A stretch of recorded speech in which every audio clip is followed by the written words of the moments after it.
challengers. What's the most exciting pairing for you?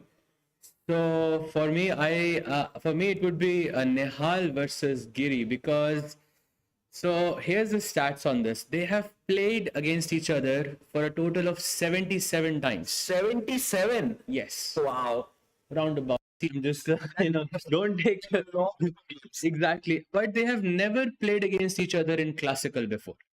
So I'm very excited to see how this match is going to unfold because it's a lot of exciting chess, and the results are not very far apart from each other. Of course, we can remember the EWC, what happened there with Anish, being a queen up in that position and having that time scramble. It was very very exciting, but the score right now is 36-41 to Nihal.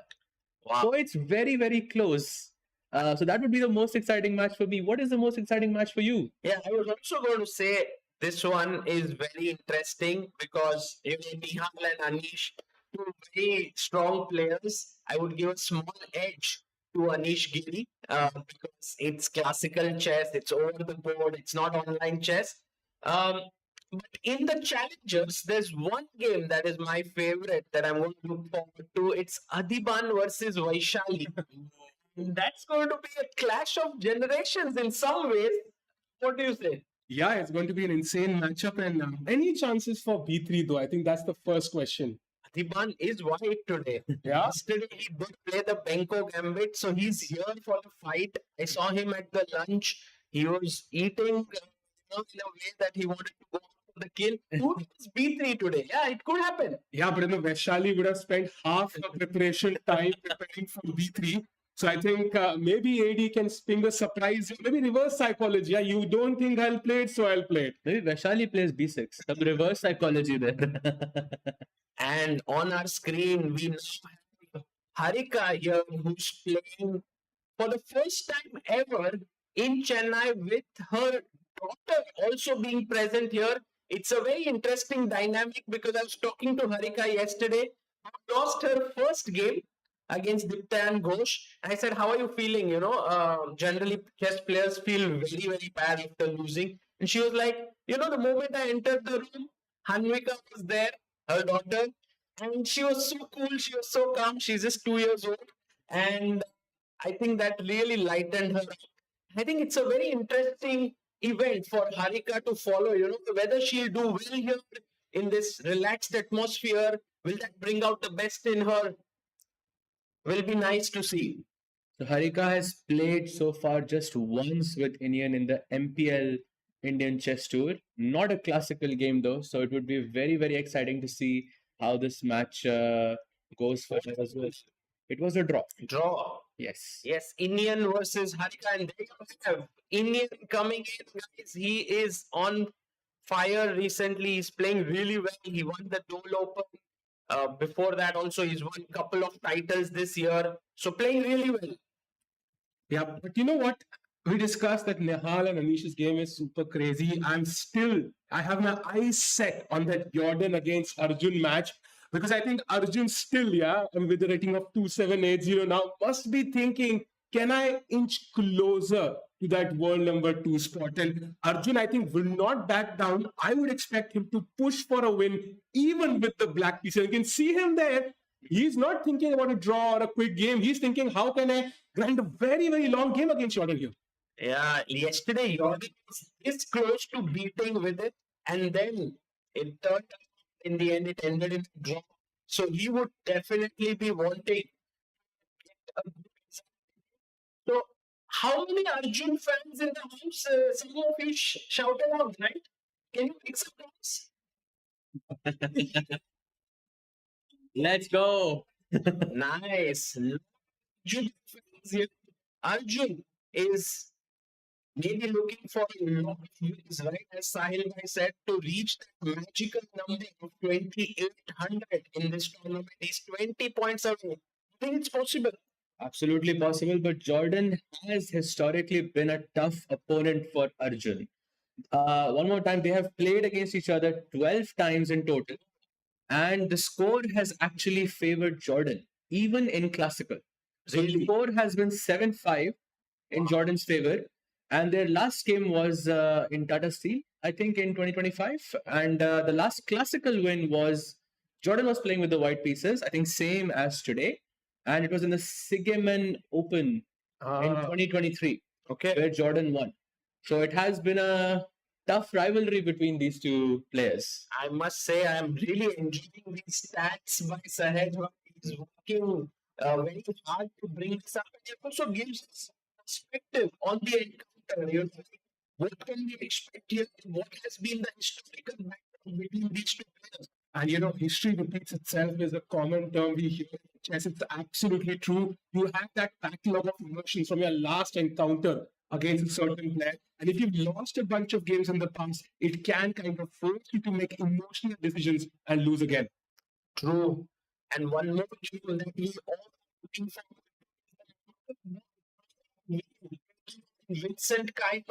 Vincent yesterday did his game, and he is taking on the winner of the Challengers last year. Pranav drew his first round. Yeah, but Vincent, did you see the expressions Vincent had yesterday when Nihal blundered? He was in shock. So I think, yeah, and Vincent is going to look towards his second win here.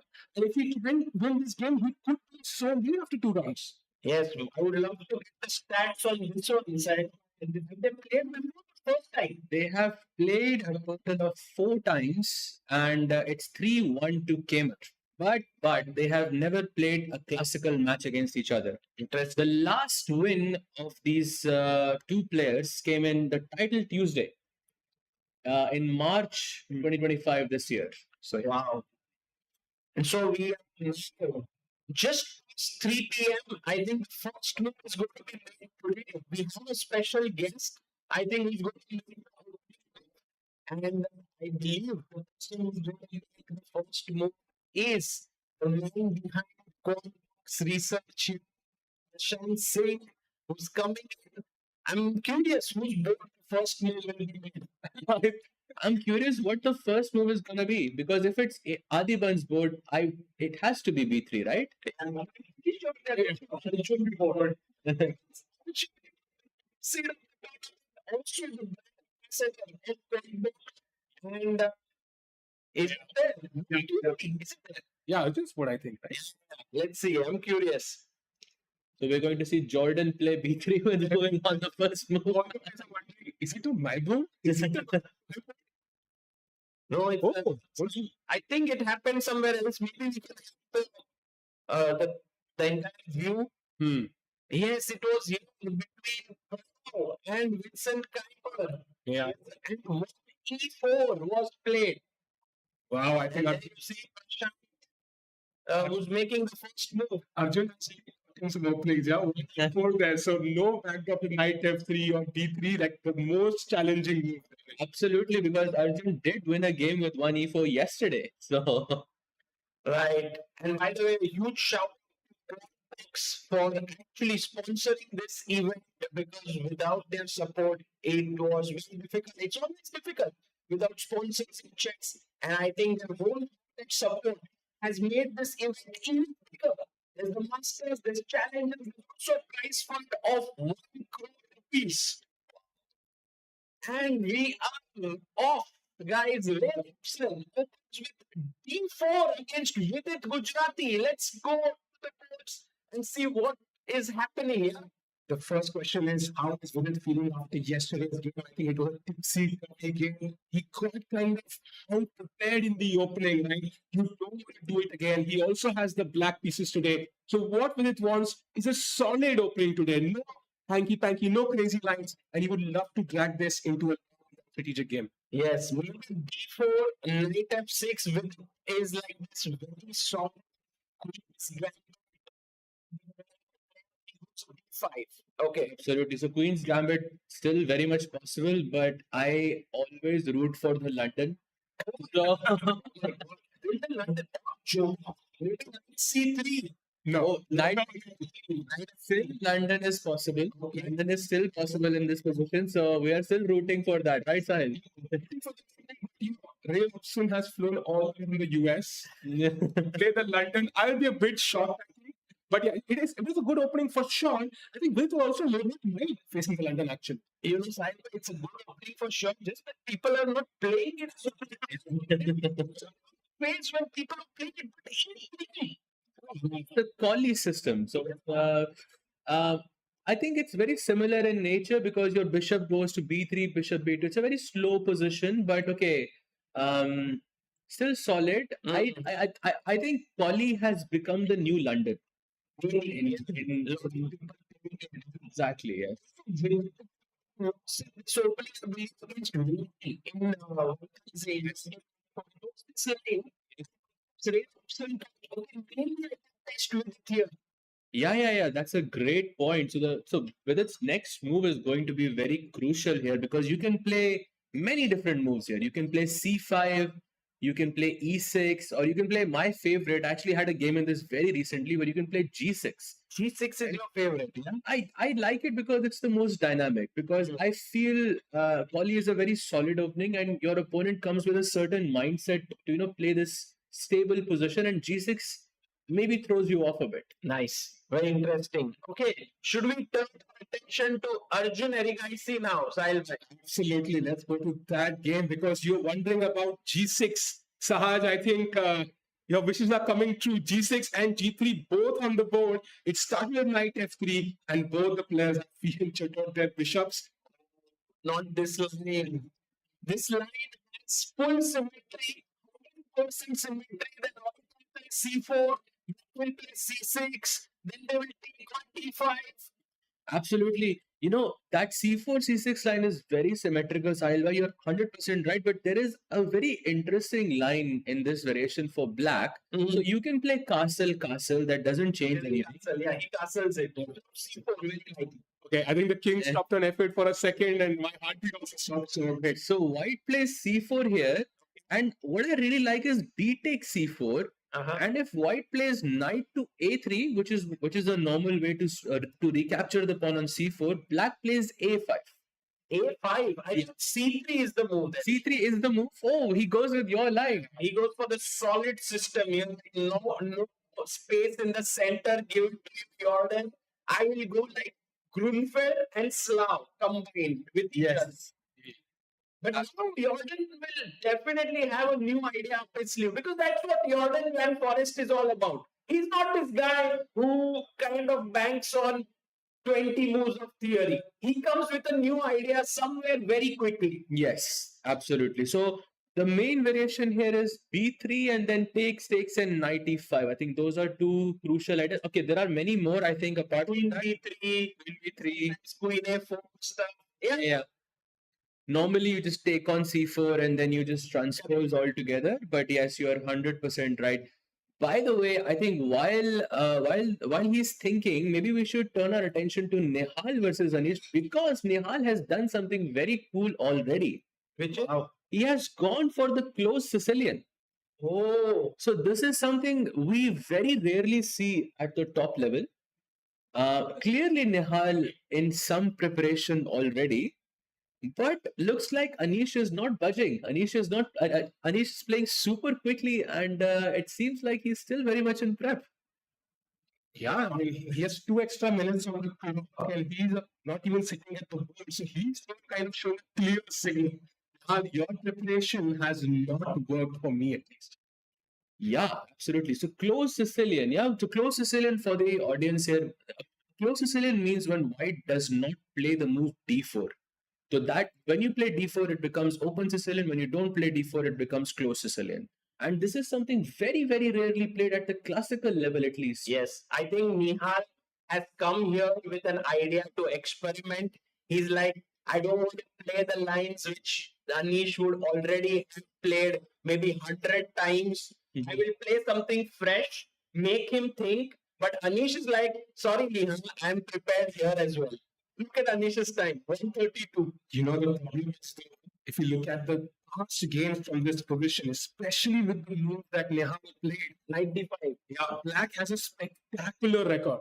White wins only 9%, 49% draws, and 32% wins. So Nihal better have a new, interesting idea up his sleeve. And Anish is doing well historically.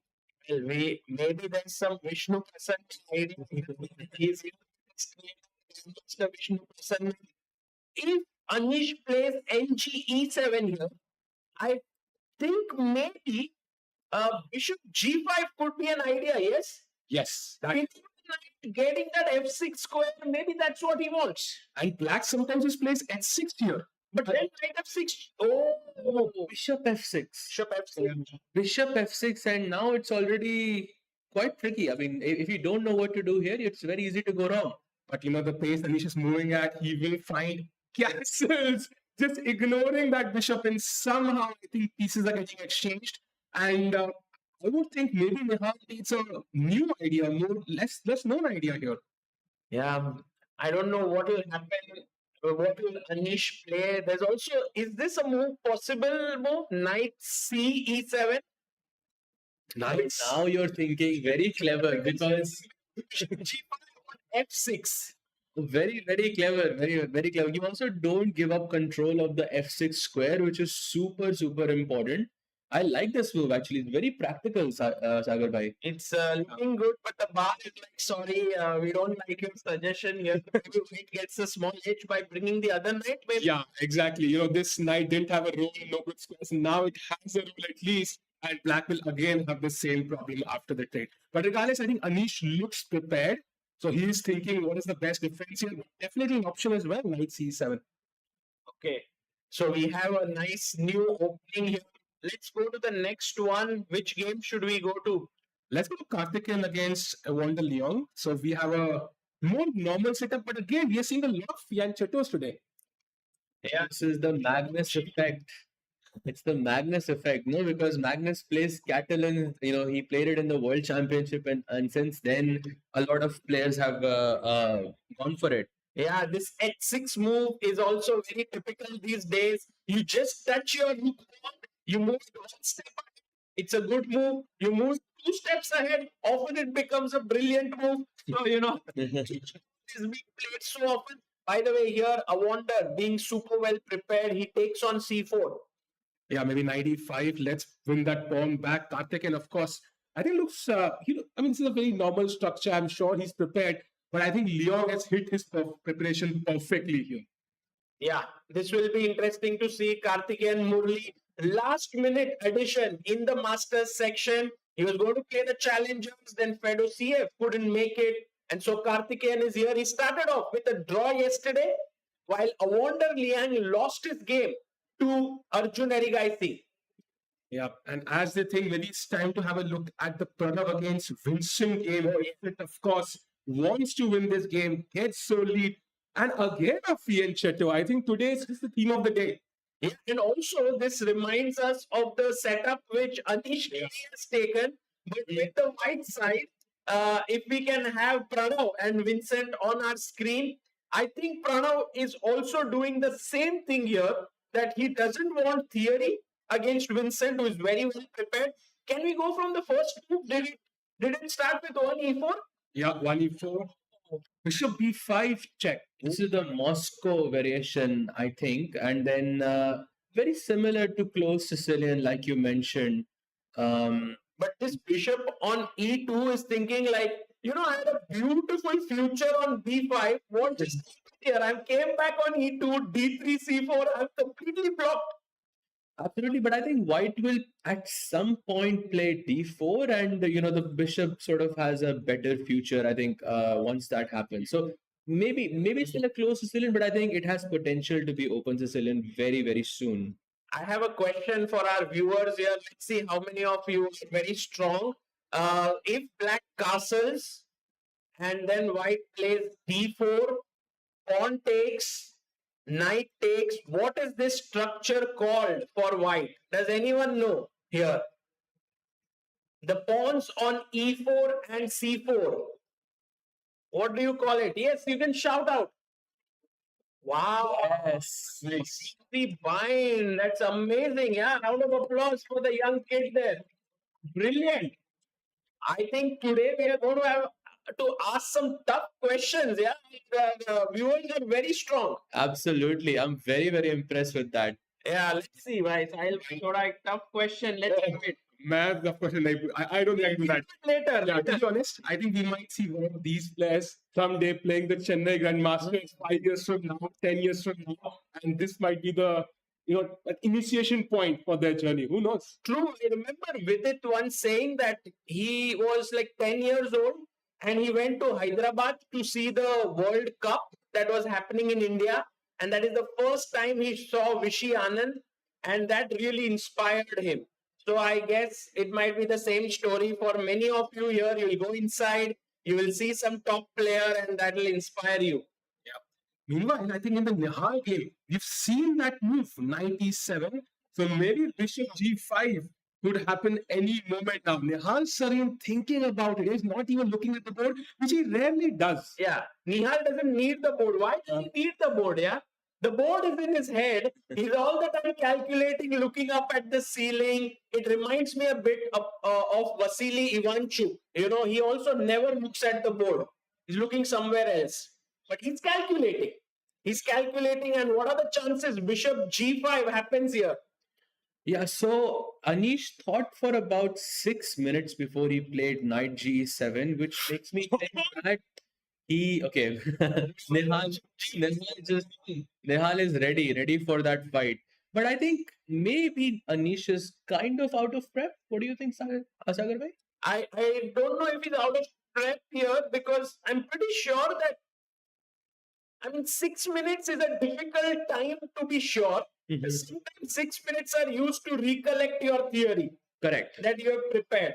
But it could very well be that he doesn't remember it, or he has never studied it. Let's see. That's what Nihal wants. Nihal wants that Anish is out of his prep. Yeah, and also Nihal played that move in style. Yeah, put the bishop with some momentum, almost threw it on G5. So he's feeling some energy in his play.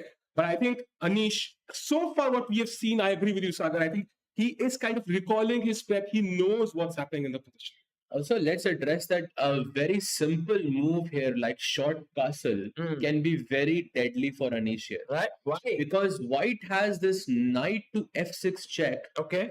Black moves the king. And now you have queen d2, very important prophylactic move. Stopping at 6. Huh? Exactly. You stop h6 ideas and then you throw h4, h5. And suddenly Anish is in trouble. In fact, Sahaj, if you play h6, apparently the best move is h4. They say you want to take it, you can take it. Yeah, you're free to grab it. So cool. That's so cool. That's so beautiful line actually, because h6, if you took the pawn with your bishop, then the f6 knight was hanging. And now h4, you cannot take the bishop. It's a beautiful mate. Wow. It's very, very cool indeed. If this is going to happen, we are going to have a lot of fun here.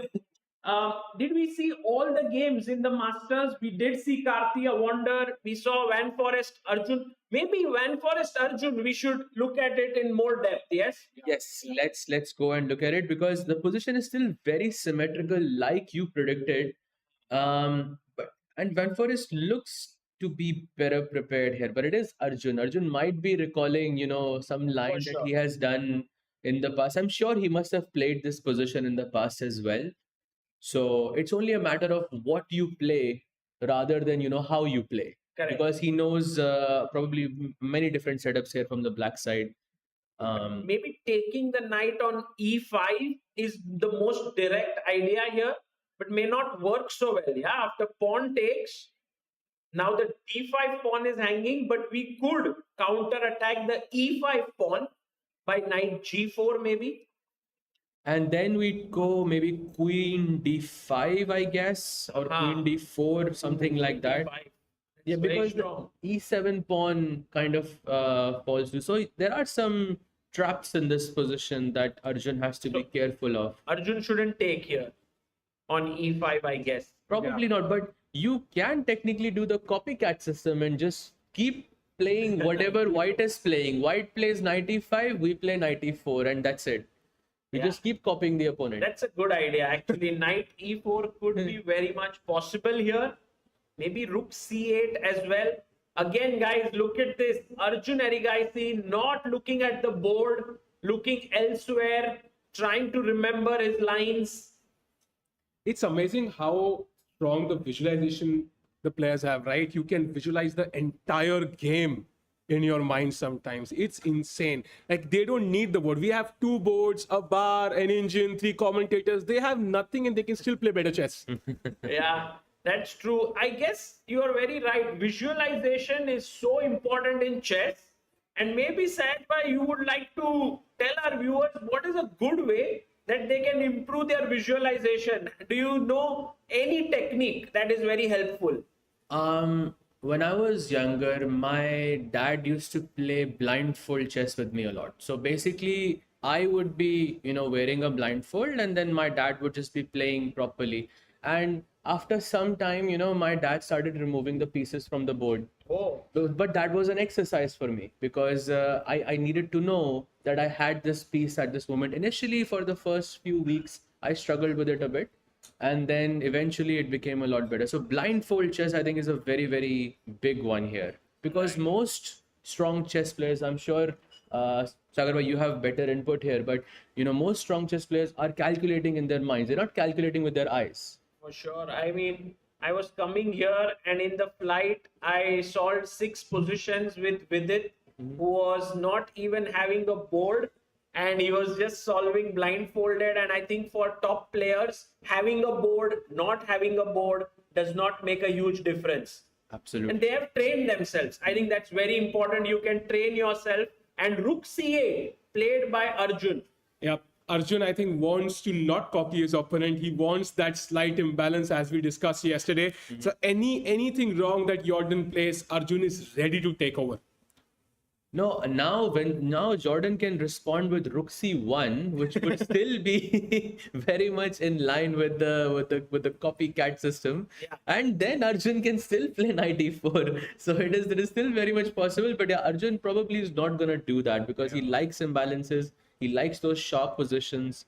Oh, by the way, Sagar bhai, maybe we can switch to Pranav versus Vincent because he did actually end up playing d4, and we did get the Maroczy bind structure that you mentioned a bit earlier. This, But what structure is this for black? This is a bit strange, no? Because you have hedgehog, and then you also have this dragon setup. you have the with the Yeah. bishop on g7, bishop on b7, and white has this very strong center. If we can have Pranav and Vincent here, by the way, we just saw Jordan making the move rook c1, still symmetry possible there. But if we look at Pranav, I think he should be happy with what he has gotten in the opening. But I also believe Vincent would be pleased because what you want as black is an imbalanced position when your opponent is around 120 elo points lower than you. You want Exactly. a fighting game of chess. Exactly. You don't want symmetry in the position. So it's good for Pranav to sort of go into this try to play for a win, and maybe he can slip up somewhere. Yeah, sure. And so this one will be very interesting. I guess, yeah, castles here by Vincent. Vincent, by the way, gave a slight stare to Pranav there once Pranav played his move. Have you ever faced a psychological tactic sometimes? People will stare at you sometimes. Have you seen something like this in your own games? I have always found my opponent staring at me to be very, very difficult to deal with. Yeah. Especially when someone's younger than me, I feel very tensed. But then I found the solution to it. I stopped playing chess. No, but yeah, I couldn't find a solution. Yeah, and maybe the best solution is just to not Yeah. see your opponent. But then I guess some players just find it natural to keep staring at each other, and that we see a lot even at top level. Players do have that stare off against each other. Yeah. By the way, Pranav making a slight inaccuracy Why is there. this an inaccuracy? This is so natural. I think it seems natural, and if I was playing as white, I would play bishop e3 in a heartbeat, just Yeah. like Pranav did. But I Yeah. think that's the problem because apparently black has this idea of playing e6 and d5. E6. Oh. So the white's bishop should have been on g5, where it could pin the queen and prevent this e6 d5 push. Maybe Vincent sort of expected this, and Wow. so it pays off. Yeah. It's very interesting because after h6, you now come back to e3, And I think at some point that extra tempo of Queen D2 attacking the pawn gives White enough time to kind of bring the rook together. So I think very, very interesting position. Pranav playing the most logical move. And I'm pretty sure Vincent is going to break in the center with D5. Yeah, Vincent, if he plays E6 and D5, he would definitely equalize the game. But then the question is, does he want to equalize? Because he might also want to keep it imbalanced. He knows that Pranav is an aggressive player. This could be his chance to get to 2 out of 2. These are all the psychological elements that are going on in the background. Also, the time. Pranav has 132 and Vincent is 14 minutes down on the clock. Oh, maybe he should have spent a bit more time on that move. I think Bishop E3, you can sometimes feel the momentum in your way. And I think Vincent is going to have a slight think here yet again. Can we switch the cameras to the Nihal game? Because we've had a few exchanges there, and not this position though. Oh, Bishop G5, H6 right away. H6 played. Did he go Bishop F6? Bishop E7 Oh, he taken. took. That is quite interesting. He took knight Knight takes, queen takes, and now h4. So the bar seems to favor Anish, but I'm guessing Nihal's idea is that he wants to play bishop to h3, Oh, my exchange the light square bishop, and then keep this good knight versus bad bishop scenario, right? Where you have that so amazing. outpost on d5. Some deep preparation could be by Nihal's side. So let's put it this way: if h4 he played, right? Yeah. If black castles, bishop h3, bishop e6. Now bishop takes bishop. Queen takes. Queen takes, yeah. We take with the queen, yeah, or pawn takes. Golden pawn. No, I was thinking now knight goes c3. Yeah. And then puts itself on d5, and that should be good for white. Exactly. So this is, I think, what the idea is revolving around for Nihal. So that's why I wanted to take with the pawn on e6 to cover the d5 square for the knight to not come there. But maybe my bishop on g7 still is very ugly. So we have a difficult question for the viewers right now. Okay. What is the best move in this position for white? It is absolutely insane. Really? If It is if Nihal finds this, I'll be shocked. I will be shocked if anyone says this. Yes. We also have very strong players here, GMs here, WIMs, many strong viewers. Guys, what should white play? Go for it. Castles. Castles is a good move, but there is a better one on the board. But it's a very crazy move. So think about your queen. How does your queen want to get activity in this position? Where do you want to put your queen? I want to put my queen on the king side. Yeah, g4. Exactly. Oh, is it knight g1? Yes. Way. Well done. No Nice. way. But it's an insane move, I think. See, where is the knight going from here? I think it's going to h3, where you will probably play f4 at some point. Crazy. Yeah, it's a very crazy line. Wow. Could this be Amazing. Nihal's prep? Well, we don't know that. Oh, by the way, Anish is like, Nihal, I'm not letting you come ahead. He goes h5. And now bishop h3. I'm pretty sure this is going to happen. Although with this move, Anish also opens up the h6 square for his dark squared bishop to come out at some point. So interesting. And also if bishop h3 now, I think you can take, and maybe black has some time, right? For example, black can castle, I don't know, maybe can go f5, and somehow you can't even castle anymore as white. It takes a bit longer. So by the time you get your knight here, I think it might be a bit too late. Also, if let's say we do queen d2 at some point, then the bishop will pop out to h6. And that stop you. could get very risky. Yeah, it's a very nice point that the king will get stuck on e1. Absolutely. And also h5 is a nice positional idea as well, because if we think about eliminating the bishops from this position, right? Yeah. It's white who wants to play h5 because you're fixing a pawn on the light square. And by default, black has to fix his pawn on the dark squares. And since black's bishop is a dark squared bishop, it limits the activity of its own pieces. So h5, I think, a nice positional move by Anish there. Correct. Very nice.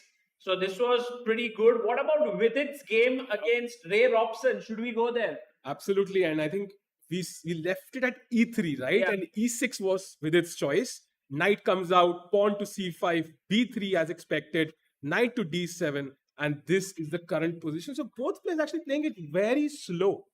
Very slowly played here. Vidit also going to fianchetto his bishop on b7, bring his bishop out, castle. I believe this is going to be a very long battle ahead with very few exchanges. Yes, yes. White goes bishop d3, knight to e5, f4, the typical Oh Collie setup. Oh my god. And, This is something that is very, very interesting for some players, Put the bishop on d3, knight e5, f4, castle, bring your rook up to f3, then Yes. put the rook on h3. It's Yes. like they've studied this and they played over and over again. And that's why this one square is all black has, nothing else. You want to put the bishop here, hopefully the knight on e4. Correct. And when the knight comes in, you kick it back or even play f5 in some cases and hold that attack and basically block this bishop. Absolutely. By the way, I do want to quickly go to Pranav versus Vincent again because he did play the move e6 in this position. So he did play the best move. And I think d5 is incoming. And according to the bar, at least d5 is a better. It's D5 already is the better for best black. move, Yeah, it's already better for black. Better or you think equal? Because Must be imagine equal. that black goes now d5, pawn takes, pawn takes, pawn takes, knight takes, knight takes, bishop takes. Do you think like this is just very even, or is there something that black can say, that's very interesting for me? Vincent with that pawn on f3, being the slightly higher rated player, winning the first game, he will push for a long time. Here in this position. Yeah, I'm pretty sure he will not let this go. And of course, as white, you don't want to be in this situation. Like if we were playing against Pranav, he would not have this position. I think there's also this psychological element of having like a world top 15 player in front of you. I've been watching Vincent very closely in many tournaments recently, and my feeling is he doesn't play d5 here because I think he wants to keep that juice alive in the game. Rook c8 or queen c7, all these moves. What do you guys think? Yeah, d5. You think d5? D5. He's going for D5. Okay. I do agree with you in that sense because d5 feels it simplifies the position a bit too much. And also looking at Pranav's time, he's still an hour and 30 minutes, still on the clock, and it feels like he's still in prep. So that's another factor that if my opponent is in prep, I don't want to make the most direct move on the board. So he won't go. I don't think He so. will go. I think he will keep the tension in the board and save d5 for for the next one. A move like rook e8 also seems quite nice. Rook e8 with the idea later to look at e3 bishop. Yes, rook takes e3 on the horizon somewhere. That can be quite interesting. But what's interesting to me is that Pranav is playing too fast in this position. Too fast. Yeah, he's showing that he's prepared. I don't know if he's bluffing or he's really prepared. But maybe in the crowd, guys, do you think Vincent will play d5 here? Maybe. We also have Vincent's dad here. And do you think Vincent will go d5? No idea. Yeah, well, I think it's a very, very key moment here, whether d5 will happen, will not happen. And I think that will determine the future path of this game. And also, just to tell all our viewers here, players generally prefer to come to tournaments with someone, whom they can trust deeply and can be with. It happens in all events. It's 9 days long, often 10 days. With travel, it goes to 11 or 12 days. And at that point, if you are alone to a tournament, it can get very lonely, especially if you lose games and so on. So I've seen here, for example, Ray Robson and Wander Liang, they spend time with each other. Arjun is here with his mother. We see Vincent is here with his dad. We've seen Vidit who's alone here, but today or tomorrow his wife will be here already. So, that way everyone needs this emotional support as a top player. Absolutely. In fact, remember when Fabi won the candidates, I think he had that loss before the rest day. And people asked him, what did you do to recover from that loss? He said, I went and saw a movie with Kazimdanov. So, you want to relax sometimes, and sometimes chess is not the answer to come out of that loss. Yeah, that's also the job of a trainer or a second, not always chess. They also have to gauge what the player is feeling like. Someday, you just can't work on chess. You have to do something else. True. And meanwhile, Vincent, as he makes that crucial decision, might decide the game. Maybe we can jump to Arjun's game as well. Because Rook C1, Arjun is still thinking. I'm a bit shocked by that. Arjun, for the first time ever, 20 minutes down on the clock after how many moves? 10 moves played by Arjun. Oh my god. So he's thinking on his 11th move. I think probably he knows knight e4, which makes the position entirely symmetrical. But it's not Arjun like. Yeah, he likes messy positions. He likes imbalanced situations. We know that. I think probably something like h6 and g5 can be very Arjun like here, because let's create something. E6. He did push a pawn one square ahead. I'm a bit scared for that bishop on f5 that he's blocked it.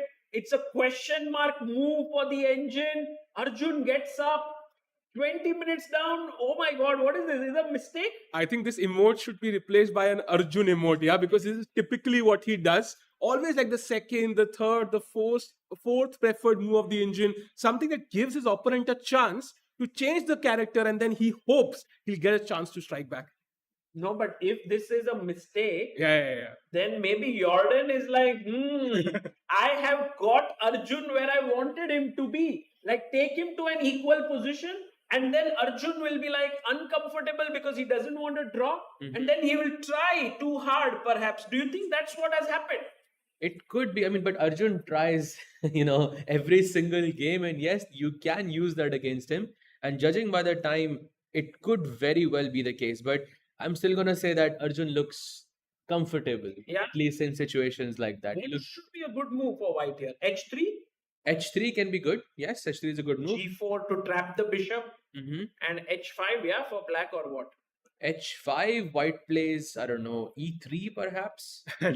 We are again have both bishops now wondering what are we doing in our lives. Yeah, but now it's a question of when white plays G4, because that bishop on F5, it seems like an active piece, but it's also, it can be a vulnerability in black's position as well, because it doesn't have any spaces that it can go back to. So, and that threat of G4 is always there. So I'm going to be a bit careful from Arjun's side here. Chat has a funny comment when you're talking about visualization, trying to play blindfold chess.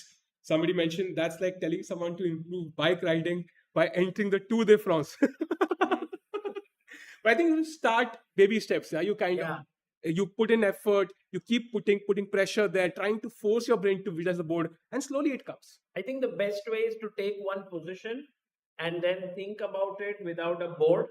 And then have very few pieces, then take one more, and before you know it, you can be like Sahaj Bhai, grandmaster, playing blindfolded, and so on. I hope much stronger. But yes, that is a great way to improve your visual. Actually, this is one of the exercises we did as well. That you have an endgame position with very few pieces on the board. You look at it for 10 seconds, and then you take all the pieces away, and then you try to put the pieces back as many times as you can do it until you see the position for 5 seconds. It's basically printed in your mind. That's the final result. I could do it at one point, but not these days. It's a bit harder. True. It's also practice is very important. It's not a skill like, let's say, walking or driving or swimming, that you acquire it once and then it's there for lifetime. You have to keep nurturing it. Yes. You have to keep on working on it. Oh, and Jordan goes H3, guys. Wow. Arjun's bishop is in some trouble. I'm very curious what Arjun will do here. I will not be shocked. He shows up, writes the move, and plays the move in 5 seconds. I also think he will play it immediately because he knows h3 is the most natural move. But what will he play? So there is h6 as well, there is h5, and then there is knight e4 apparently. These three moves seem to be the most How is interesting. knight e4 even working? Because g4, I'll throw g5. Oh, G5. Yeah, now it looks like an Arjun. Arjun position. Yeah, that's what Arjun wants. Yeah, fire on board. And look at Anish there. Anish is like, what's going on here? It's his country made there. We have the Dutch number 1 and number 2 here. Okay, let's count the seconds. One. Okay. 1, 2, 3. He writes down his move. 4, 5. Looks away. And now comes up ahead. Make the move, Arjun. For Come on. sure, he thought about h3. Yeah. Maybe he's just recollecting his thoughts, trying to go through the lines one more time Yes. before he plays. Because g5 is not an easy move to make, Yeah. right, Sagar bhai? True. I was not even thinking about it. For me, the most natural move is h5. But yeah, you are right. Arjun will try for something more complex. Knight e4 and did by the way, Sahil bhai, did Vincent go for d5 or he did not? He did not. Let's So go. you were Oh. absolutely on point.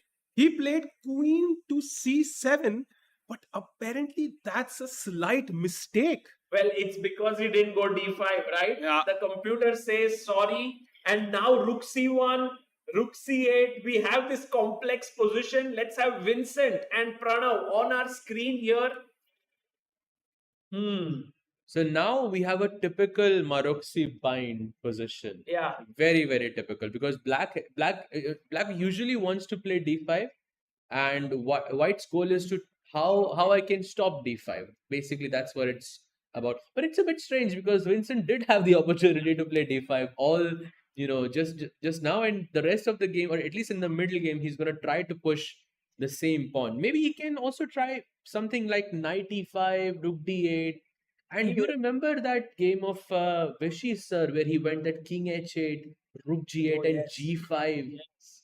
That can be quite interesting here as well. That's a very interesting idea. I think it's also inspired by Bobby Fischer Yes. playing against Ulf Anderson. Mm. This plan of king h1, rook g1 in that game with white. But here king h8, rook g8, and then g5, g4. But also there are these ideas like queen b8, queen a8, and so many different concepts in the hedgehog. So I think Vincent has just taken a bit of risk here. He's saying to himself, I am the higher rated player and I think I can outplay Pranav.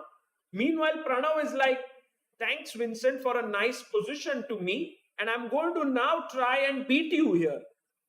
Absolutely looks very, very tense in this position. And meanwhile, maybe we should switch to Nihal versus Anish because there is that position. Remember? Oh, it happened. Yep, we were discussing this a bit earlier that the bishops are going to get exchanged, and then we're going to be left with that good knight versus bad bishop situation. Oh, what is the easiest way to draw here? Yeah, bishop takes knight, queen takes, and then you also put your bishop on h6, and it's super symmetry, 100% symmetry. Draw. But why not bishop f3? I'm wondering. What happens on bishop f3? Just kind of, keeping your f pawn blocked, attacking your rook.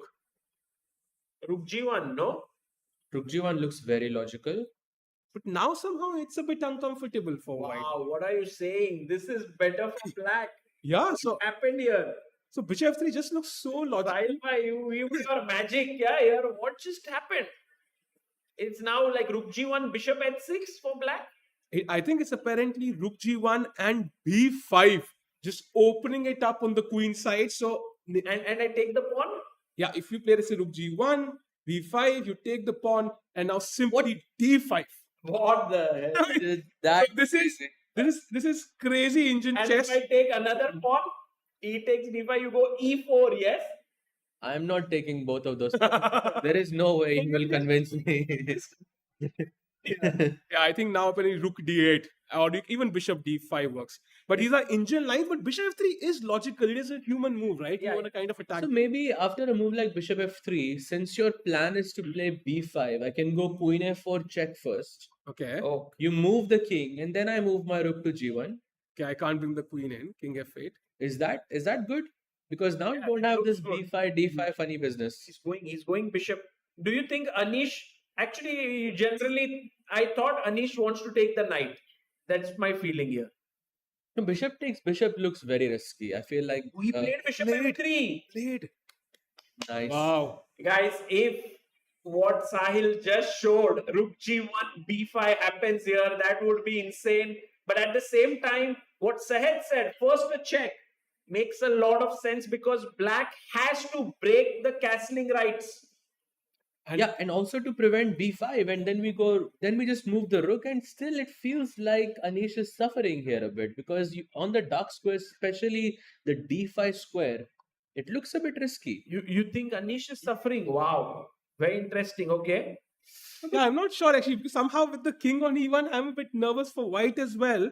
And in this current position, in the check. second played, wow. Wow. Nihal Sareen here showing his class. Check. King f8, of course. Don't want to go to d8. Yeah. And Anish now we also- move the rook either to g1 or to h2. Does it matter where? I'm not sure. Optically, g1 looks a bit better. h2 looks like has no Thing squares. is, I want the option of knight g1. Oh, Kick the bishop. wow. That's why I like rook h2 a bit more. Because that will force you to go bishop g4, and then again we're back into the same position where it's good knight versus bad bishop. So maybe rook h2 in this position, and I don't know. I like this position for Nihal way more. Very interesting. Yeah. Could be that this is matter of taste here, but Could be. we'll see how this goes on. I like this game a lot for the strategic aspect of it. You know, which pieces to trade, which to keep on the board, what pawn structure to take, all of these deep questions. Should we shift our attention to the challengers section and look at this game, which I had a very big interest in, Adiman versus Vaishali, the clash of generations, two Chennai lads here against each other, Chennai players. Okay, we have Vaishali there. And we can So we see have the Gruntfield defense. Okay, it's very, very typical with bishop b5 check. Looks like Adiban is in preparation more, if I am not mistaken. But I really want to discuss this final move that he played h4. So this is AD, yeah? This is Adiban. This is Adiban just showing. Yeah, let's go for it with that h5 push. Maybe you can take on g6, open up the h file, get the queen via g4 to h4, something like that. Or in the plan B can be here to play h5 and h6 and keep that pawn on h6 long term. I like Adiban's chances here. Also, the knight can jump in the center to d4 for white. Looks good, no, for AD? Looks very, very good. there's a move that the computer really loves here, which is black? risky. And it says black is absolutely fine after the only move f5. No, we are touching the golden ball. It I is- don't like it.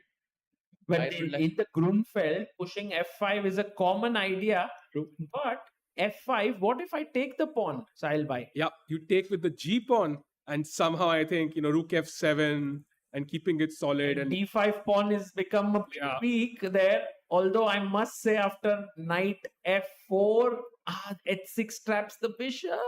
But bishop h6, What? queen h5 in the next move. Is it nothing? Oh my Now? god. Queen h5 is bad. Yeah, the knight. Oh wait, we can take bishop f4, queen g6. Yeah. I was hoping some ideas there, but yeah, nothing. Oh, but there is bishop takes f5. Which one? Bishop h6, bishop h6, and bishop takes f5. Sure. f5. What the hell? Oh, rook Wow. f5, queen g4. Yes, rook f5, queen g4, and if bishop f4, still queen g4. Wow. Okay, maybe bishop f5 is such a nice move, and Sahed just like mentioning that. And it's so tempting, AD might realize it's worse and still go for it, yeah? Yeah. But Absolutely. for that, Vaishali has to first play Yeah, f5. true. I'm pretty doubtful of that fact, whether that will happen or not. Maybe what's the more human way? I think a5 with the idea of b4. could be another way. Can we go directly b4? Oh, that looks bad, right?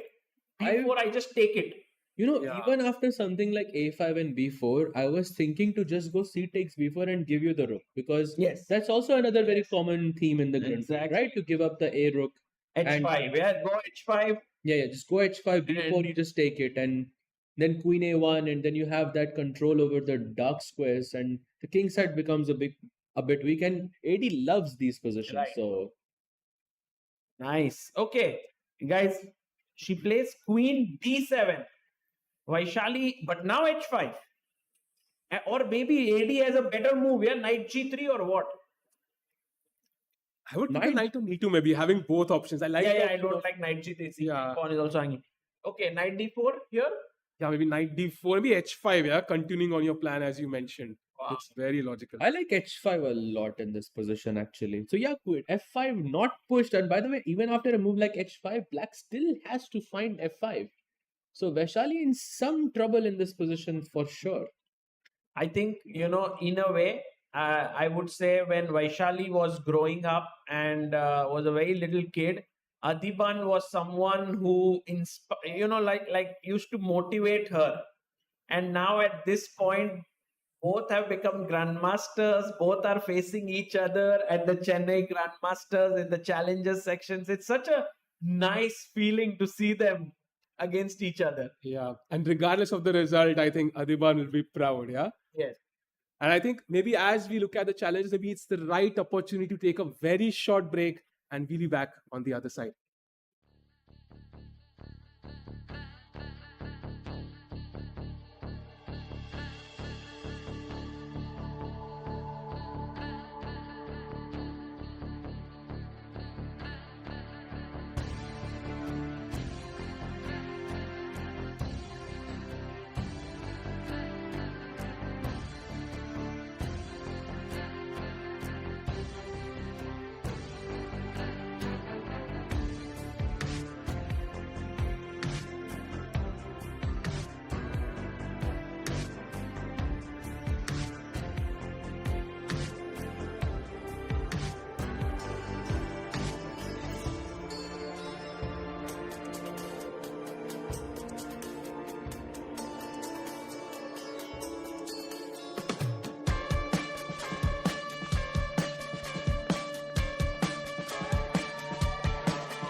Welcome back, everyone, to the second round of the Quantbox Chennai Grandmasters 2025.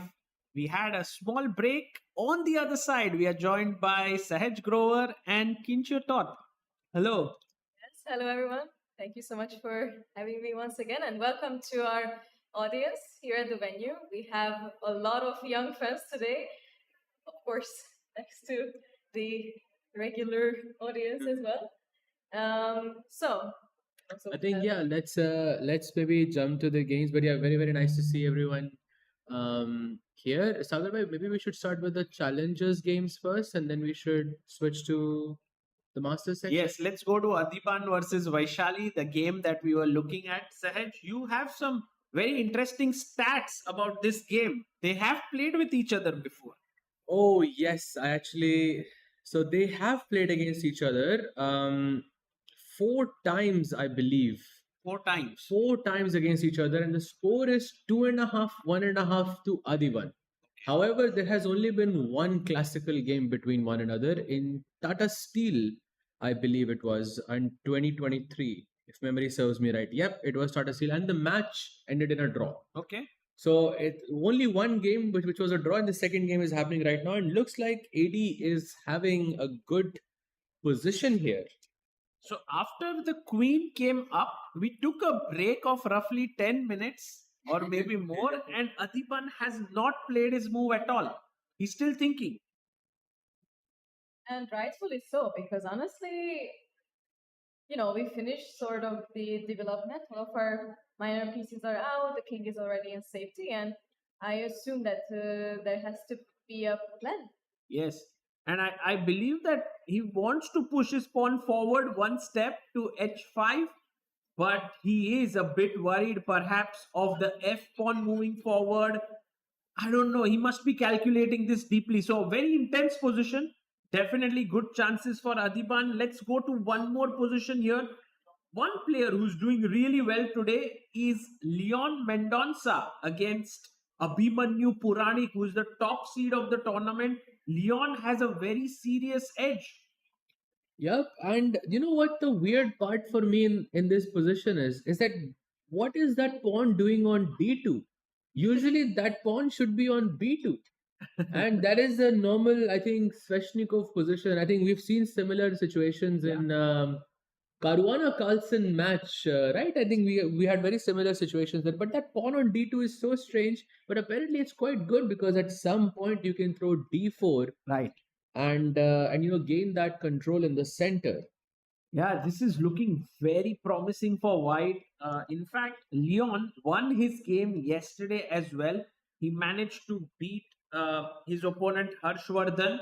And then, after such a tiring game, you know what he did before coming for dinner? What? He went out and played badminton. Wow. Oh, And he's booked a badminton court for every single day, which just goes to show how much importance these players are giving to physical fitness. Hmm.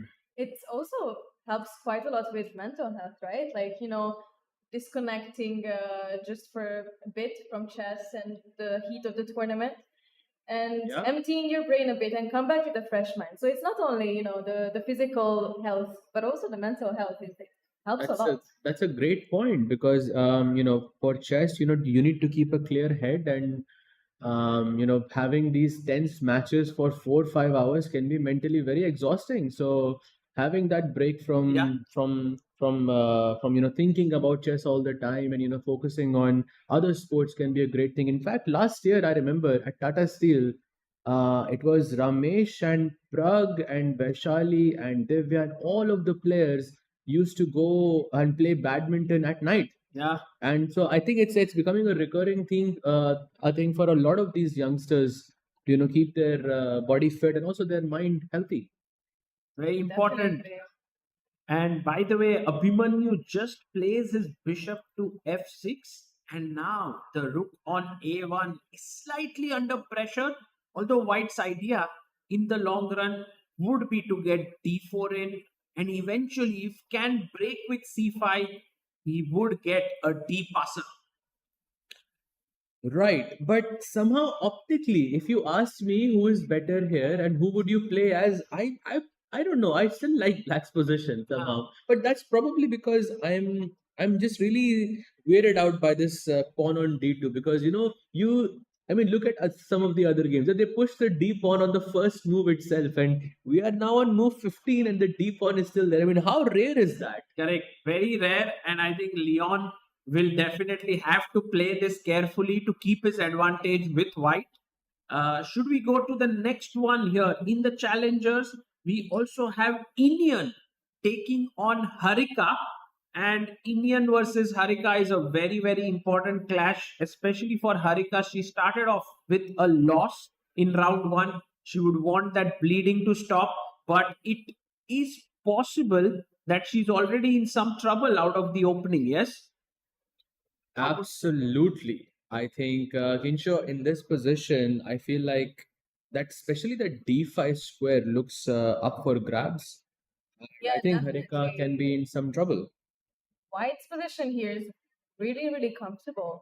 We're soon taking the d file as well. The d file as well with the rook after queen e2, rook f d1, and White has, I feel like, no problems. It seems like a very ideal position, quite comfortable. And you're right, ahead. The d5 square is soon to be taken. I somehow really like this move, bishop takes f6. It feels very committal, but I would not be opposed to playing a move like bishop takes f6 and putting my knight on d5, because once again, if we think about the end phase here, we want a good knight versus bad bishop, the bad bishop being the bishop on e7, of course.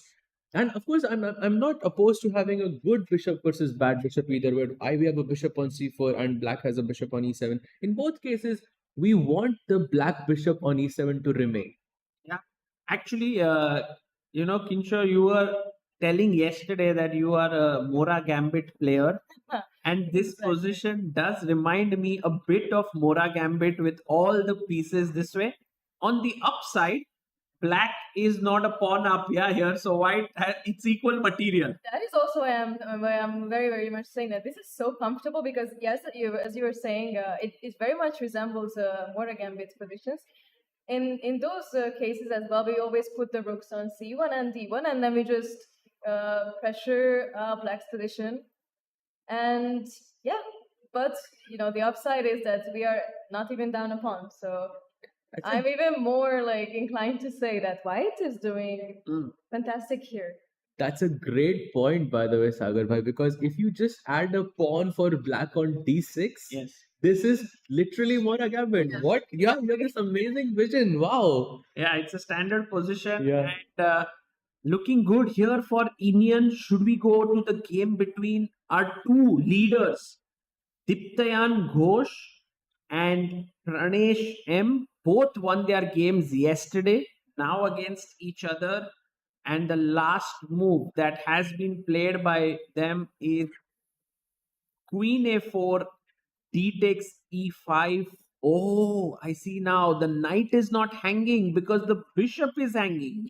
Absolutely. And by the way, this is a very important matchup because Sagar bhai, both of these players qualified from the Chennai qualifiers, the online one, and they were both playing in the finals against each other.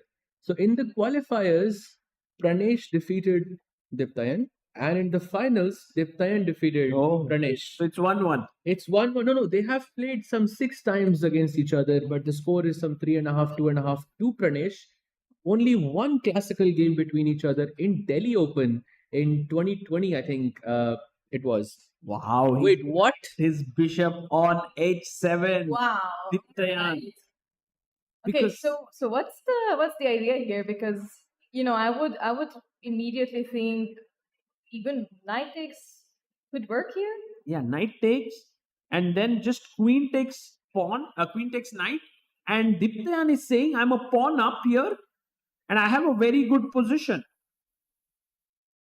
Yeah, I think it's a very good position, but I think Pranesh has to find counterplay really, really quickly. Not easy, yeah. Definitely I mean, not easy. I feel like this is looking really good for Diptan. Although the engines are saying, hey, this is not a great move, bishop takes pawn. But I mean, if you take with the king here and I take your knight, you just a plain pawn down. Absolutely. Aren't there some ideas with, it might be a bit crazy, but some rook h8 and maybe putting some pressure on the h file would be my guess Very as interesting. of how to. Kincho is definitely a Mora Gambit player, yeah. He's going for a mating attack here. But yeah, you have to make do with whatever you have, right? Yeah, Like you are a pawn down, you have the open H file, go for it. But I do think that Diptayan right now has the practical edge in the game. The one game that we haven't looked yet is the game between Harshvardhan and the city mate of Sahaj here, Aryan Chopra. What do you think, guys? Here, White seems to have gotten into the black camp with the rook. Yep. That pawn on d5 is probably a slight, maybe it's a bit too advanced for my taste. I would have liked that pawn to be on e4 and keep that square for a piece. But since that pawn is already there, I think maybe Aryan is a bit more comfortable here. Although it's a bit early to say. But if I had to choose which color to be, I would choose black here, I think, because our pawn structure, they say a very famous chess player once said, the pawns are the soul of chess. So, and I like having an intact pawn structure in this position. Kincho, what do you think? Would you take black here or would you take white here? It's not that easy of a question, honestly, because I do see some ideas maybe with bishop g5 at some point. In this very moment, I do think that black is comfortable, but at the same time, we cannot miss the fact that white already has a rook on the 7th rank, which we know is always super strong. Yeah. So I'm feeling like maybe black seems to be doing okay, but long term, I would definitely choose white here, actually. Nice. Really? Mhm. And Sagar bhai, what do you think? Yeah, I also feel like this is a very balanced position. I love the fact that this pawn is now on this square for black because no white piece can come there. But at the same time, I don't like my cramped pieces as black. I want square for my knight. I can't find it anywhere. So it seems like very balanced position right now. Mhm. Very difficult to choose one. So that kind of covers all the challengers games. In fact, I think games are quite well balanced with Indian having an advantage against Harika and Leon having an advantage against Abhimanyu. Let's go to the Masters section. And should we start off with Arjun's game? Yes, because that game, it felt a bit symmetrical, but it is Arjun. So, So we, this bishop trapping idea, we were looking at it. The bishop could get trapped. So pawn was pushed to h3 by Jordan with the idea of g4, and then Arjun took, and it is a Wow. question mark move here. And you know what, guys? Jordan had to take with the pawn. That is quite interesting. I feel like usually we don't really want to take with the pawn here because of the double pawn situation, and also we're sort of blocking the bishop. So why is the case that we have to take with the pawn here? Yeah, that's a very good question because I think Arjun had prepared knight to e4 and perhaps now some very weird moves as Sahaj had actually spoken about this. If g4, then there's this move knight takes, let's say pawn takes, and it seems like the bishop is trapped here, but bishop e4, f3, and now maybe a question to our viewers here, a few of them, black to play, what do you do here? Anyone? We have a microphone there. Mhm. What, maybe if someone wants to answer, maybe we can give the mic to them. Black to play. it's a very nice You question. would like to answer? Okay. Maybe if we microphone. can give Yeah. her. G5. Wow. Mm. That's an amazing move. That's superb. Well done. Very, very well done. Good job. It's the only move in the position, by the way, and black is now completely fine. Yeah. That's a very nice move. And I think Arjun was banking on this. But actually, The engine says, well, here you take the knight with the bishop. If you take with the pawn, then g4 traps the bishop. So you take here, and now this insanely tough move, queen d2, Sahaj by Kinsho, because you stop g5, and now somehow this bishop is trapped. Well, that is very nice to see, actually. I mean, it's it's a bit silent of a move, but at the same time, you're just tying yourself up as well. Like you're fixing all the issues in your position, and you're also like just here and there, you're threatening little things. True, true, true. Because you are preventing black from playing g5, which is how our viewer just mentioned that the bishop can escape on the g6 square. So yeah, a very tough move to find for Jordan, but he didn't find that. Sagar, he went bishop takes Took with the c5, and bishop. honestly, this feels more logical, yeah, more practical. Like over the board, this is what you would play, especially against someone like Arjun. Keeping it simple, yeah. Jordan said it's simple, but look at Arjun. He goes g5. He makes a square for his bishop to go back. It is risky chess what Arjun is doing, but I guess it's working out for him. Queen is attacking the pawn. Knight drops back, the best move. And now Jordan is thinking this is the live board position. So This basically, is not that common, no? not at all, because initially it was a symmetrical situation, but Arjun says no with g5, but now it's Jordan who has to play g4 in this position, but which is not an easy decision. I feel. Agreed. And if you take bishops here, I take back with my knight or even the king, and then my knight goes here. It looks very even, but it has some spice in the position because the pawn is on g5. You could go h5 potentially. So the game is still quite interesting. Let's check the other game here, which is Nihal Sareen versus Anish Giri. Yep. And look at Nihal there, looking very relaxed. Anish moving around. What's happening here? What are your thoughts, by the way, for this position, Kincho? Not that easy to form, so quickly because many pieces already disappeared from the board, and we are getting closer and closer to an endgame. But there is definitely one thing to mention is the bishop on h3, which is slicing in black's position, and on the other hand, Anish's g7 bishop is right now looking at the pawn on e5, but maybe something like bishop h6 could improve that. So, well, you guys are the uh, end game experts, or like the positional players, I would say. Here I'm completely out of tactics and attacks. So, No, what do you guys think? very, very far from it, from personally speaking. But if I had to choose a color, I would say Nihal basically has a free hand here. I don't see Nihal. It's almost feels like a two result position to me, Wow. because it Okay. doesn't feel like Anish has any counterplay. On the king side, it seems white is superior because white has that bishop on h3, like you mentioned. Black has that passive bishop on g7 in comparison. And in chess we say that a development is complete when your rooks connect with each other. In this case, black's king on f8 is a passive piece, so you need two moves, that is bishop to h6, king to g7, in order to complete your development, and that those two moves can be a bit costly. Right. And lastly, if we look at the queen side, it is only white who can break it open, right? Black cannot play a move like b5 or d5. It is only white who at some point can play a move like b4.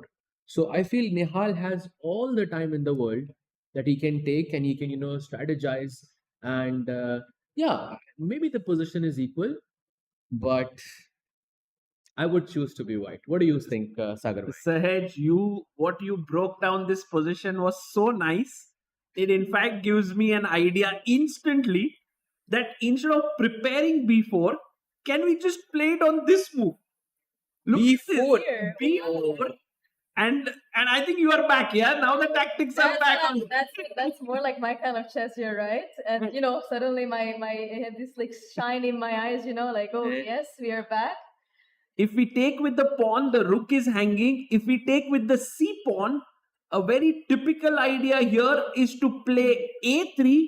And then when you take here, I get my other rook in, and maybe all this is not needed. It's too much, maybe, to do all this. But it could be an idea, yeah, to break open the position. Honestly, personally, I would enjoy this position with white, definitely, because suddenly we just have so many ideas, and I feel like it also fits Nihal's playing style a bit more. He's amazing at shorter time controls, so attacking is probably what's more of his plate. Actually, Nihal is very tactical, but at the same time, he tries to play positionally and is very aware of tactics. So like he is this. These are the kinds of position he loves, because in these simple positions there are tactical opportunities.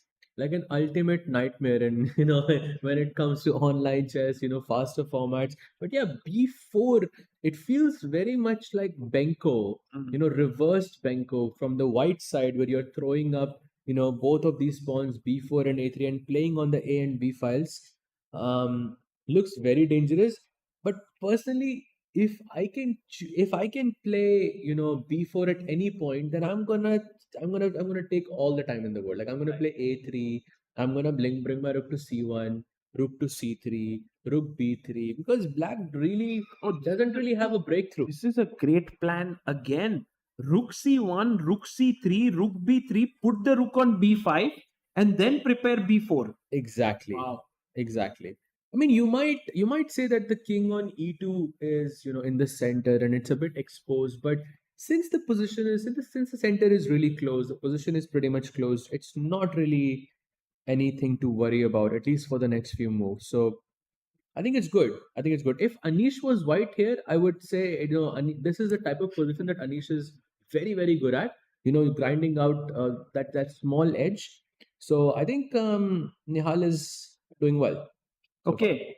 So here Nihal having 29 extra minutes and a slightly better position does look in a decent position. I mean, maybe he could even press for more. Let's head over to Ray Robson versus Vidit Gujarati. Ray Robson, Vidit. Aha. Vidit seems to be super relaxed here. He has his knight in the center of the board, and I think that really helps to limit all of White's options. True. Definitely, it almost even seems like white is in a very, very tough spot as of how to continue the moving around, because suddenly the b2 pawn is also kind of stuck, and our knights are also like stuck in there. So how would you guys continue moving forwards in this situation? Yeah, I don't know. I mean, one idea that I want to do as black is play f5 and then bring That my golden rook up, pawn. Yep. Yep. touching the golden pawn. Sorry for that, Sahaj. But No, this position, it's okay. I feel like you're doing it for tactical reasons, so it's more understandable, for sure. But however, one crazy fact about this position is we are discussing all of these other games. We're approaching the end game, and most pieces are exchanged. If you check, I think a Wonders game, it's the pure opposite colored bishop endgame on the board. However, in this game, not even a pawn is exchanged. yeah, it's quite weird in that sense that the players are taking so much time. Only 13 moves have been played, but it also means that when we will go towards the middle game, the players will have less time, and we could expect a decisive result here. A lot of excitement.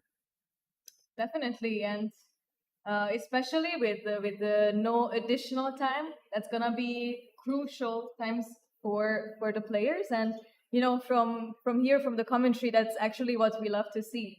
More action means more fun as well, and especially with live audience, it's even much better. So we can pass the questions and everything. So True. let's hope that we will have something fun coming out of this position. Absolutely. And Sagar, bhai, if we can just take a very quick look at Karthikeyan versus Avander Liang, because I feel that game is about to finish. No, what is happening? It's pawn up position for Karthikeyan here. He has an extra pawn, but you say it's about to finish. You think it's a draw? I think so because we are approaching an absolute opposite colored bishop endgame. Even if white had a rook, black had a rook, this game would maybe the last one to finish because white would try so much to win here. You have a queen, you have a knight, anything that sort of removes this way to create a fortress from the black side. But right now, because it's an absolute opposite color bishop, it feels like this is going to end in a draw. And by the way, Sagar bhai, look at the time difference between these two players. That's Water is very well prepared.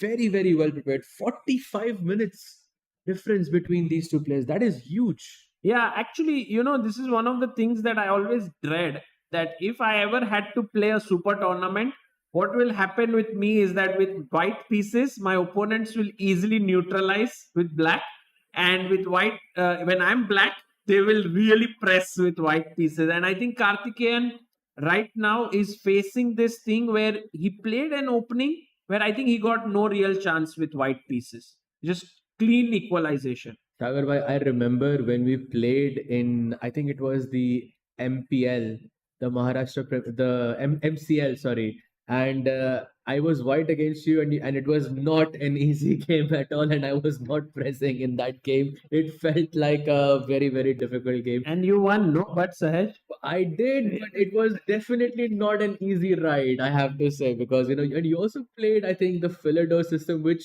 now every top player is playing against, to create messy situations. So it was you. maybe they just realized that all other openings are so analyzed now. They have to go to Philidor. No, but I think you were thinking way ahead of time. That's how I see it because you were trying to create that mess early on, and it was definitely not an easy game. Oh, thank you. I Well, also think of you as a trendsetter in that sense, no? Maybe they were looking at this game and be like, oh, that has some some ideas. Arjun is playing Philidor these days a lot. Maybe he looked at our game. actually, Arjun, I personally think plays the most risky openings out there. Yeah. Like he played the Perk defense against Gukesh. Yes. He's ready to take these challenges. I think that's the truth of modern chess. If you are higher rated and you have black pieces and you want to win, you have to take risks, or else it's very difficult. And here we see exactly that happening. Wander Liang plays a very simple opening with black. I mean, I don't know what to say here. Technically, it's a great result for black, but when you are the higher rated player, you don't want such draws. So that's the thing. Yeah, it seems like he did win the opening battle, but Karthikeyan sort of neutralized very, very early on, and yeah, this is basically just ending in a draw. By the way, the accuracy of these players 99.3 for Karthikeyan, 99.2 Wow. for Avander Liang. Very So perfect game. basically a perfect game by both of these players here. Guys, should we go to the game between Pranav versus Vincent Keimer? This was super exciting battle, and we have a very nice layout, by the way, on stream. I love this, where you can see the players, you can see a big board. And do you like this layout? Okay, thank you. So Queen Rook C8 was played B4 by Pranav, gaining space. Queen goes back. Vincent trying to be very, very calm.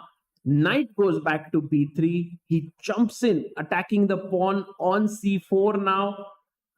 Knight A4, excellent move. Defending this pawn, attacking the pawn on B6. The D6 pawn is a bit weak. B5, fantastic move. And the knight has jumped into B6. Guys, the game is super heating up here. Yeah, the computer is just it gives like a really small advantage for white, and rightfully so, because I feel like white is super comfortable here. Black doesn't have like any like apparent issues, but I feel like the queen on b8 is just a bit awkward, and especially with the knight on b6, we can soon have some problems. It's very concrete, yeah. Now the rook is attacked. How do you save it? I don't know. Maybe rook d8, but Yep. then the b5 pawn is hanging. So basically, the queen on b8 is an awkward piece. It looks kind of very out of place. However, the plan behind placing the queen on b8 is that whenever white takes on b5, so let's say black goes rook to d8, like you said, c takes b5, a takes b5, bishop takes b5, and now black has this move d5. And now suddenly we see the purpose of that queen on b8 because now it's looking on that b8 h2 diagonal. The knight can, somehow jump to g4 at some point, maybe even sacrifice itself. And all of these tactical opportunities start to arise. So, and with for just one pawn, I think this is a very, very good compensation for Vincent here.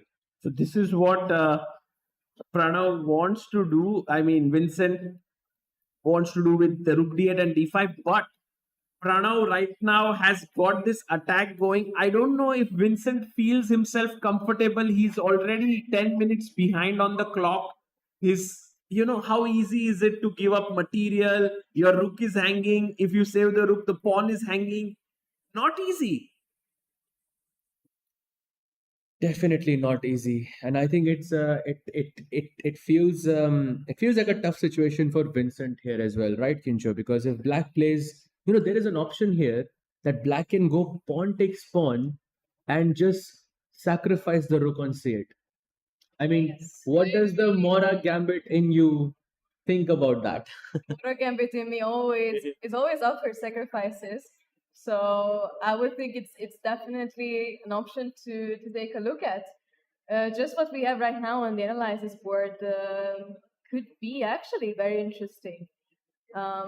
We always leave room for these d5 pushes as well, and while of course the computer always says equal in these positions, it can always just explode in just a few seconds. So I would say maybe this sacrifice is actually indeed on the table. So should we go for it? I think so. I think Vincent has to go for it. He has to give up his rook. Otherwise, Pranav might get the b5 pawn. But there are two options. This idea which Sahaj mentioned, take, and push the pawn in the center. That's one interesting move. The other one is, okay, I'll just move the rook upwards. I don't know, or take the pawn on c4. These are few options here. I think this option of pawn takes pawn Yeah. has crossed Vincent's mind. Correct. I think that's why he's thinking for such a long time in this position, because once you make this decision, you cannot take it back. You have to sort of believe in that compensation in this position, which is not an easy task. Yeah, you're always wired to calculate such difficult positions. So it is pretty justified why he's thinking so much. But while he thinks, maybe we can take a look at another game, Sagar bhai. Sorry to just interrupt, but I think we should take a look at Nihal's and Anish's game, because if we just look at it, what Saj was actually mentioning earlier is indeed sort of on the board. Oh, So we did see. Oh, we are so. by the way, guys, Nihal, Anish, we are coming here, Kinsho. B takes c4 did. He's giving up the rook in Vincent game. So Wow. okay, we are having Okay. excitement all through. Yes, but here let's go to the game of this. Rook c1 happened, and we had this. This Rook rook c3 idea is what Saj was mentioning, and in all honesty, the king on e7 looks very, very strange.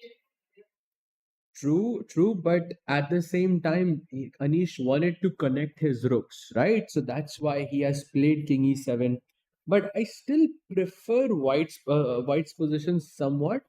But now I see, a breakthrough for Anish here, which I didn't see before, Sagar bhai, and that is F5. Now I don't know how this is gonna happen, but it can happen. I don't know how though. Yeah, but with the bishop here, perhaps not so easy. Like Yes. you bring the rook to f8, you play f5. You prepare it like properly. Queen c7, rook f8, f5, something like that. But maybe it's a bit far fetched. Yeah. Let's see if that happens here. So Nihal's position maybe having that very small edge, but it's slipping away somehow.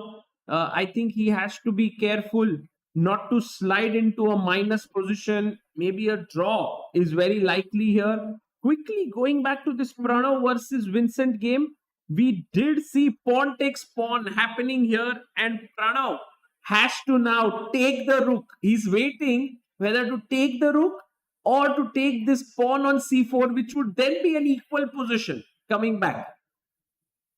I don't think Pranav will shy away from a challenge, yeah? Absolutely not. But also remember that Pranav's time was so high. Yeah. I think until move, it was 15 or so, he had an hour and 28. He was playing extremely fast. But now the time looks a bit more balanced. So means that he's evaluating this knight takes c8 or knight takes c4 business. So if he goes knight takes c8, I feel he's in for the battle. And I think this is what Vincent wants as well. But at the same time, if you go knight c4, then you balance out the position, and okay, still some still some tactics left in the game. But I feel I as a commentator, Take the rook. I want knight c8. Yeah, we Yes. want knight c8. We Yeah. want that excitement. At the same time, whenever you're playing in such tournaments and you see, an exchange, you cannot ever be greedy. Like, you always have to think about, okay, what is there, the compensation, because it's sometimes much deeper than what it seems on the surface. So we will see, I guess, if Pranav is up for this challenge. But we surely know that Gamer is, because otherwise he wouldn't have gone for this. I agree.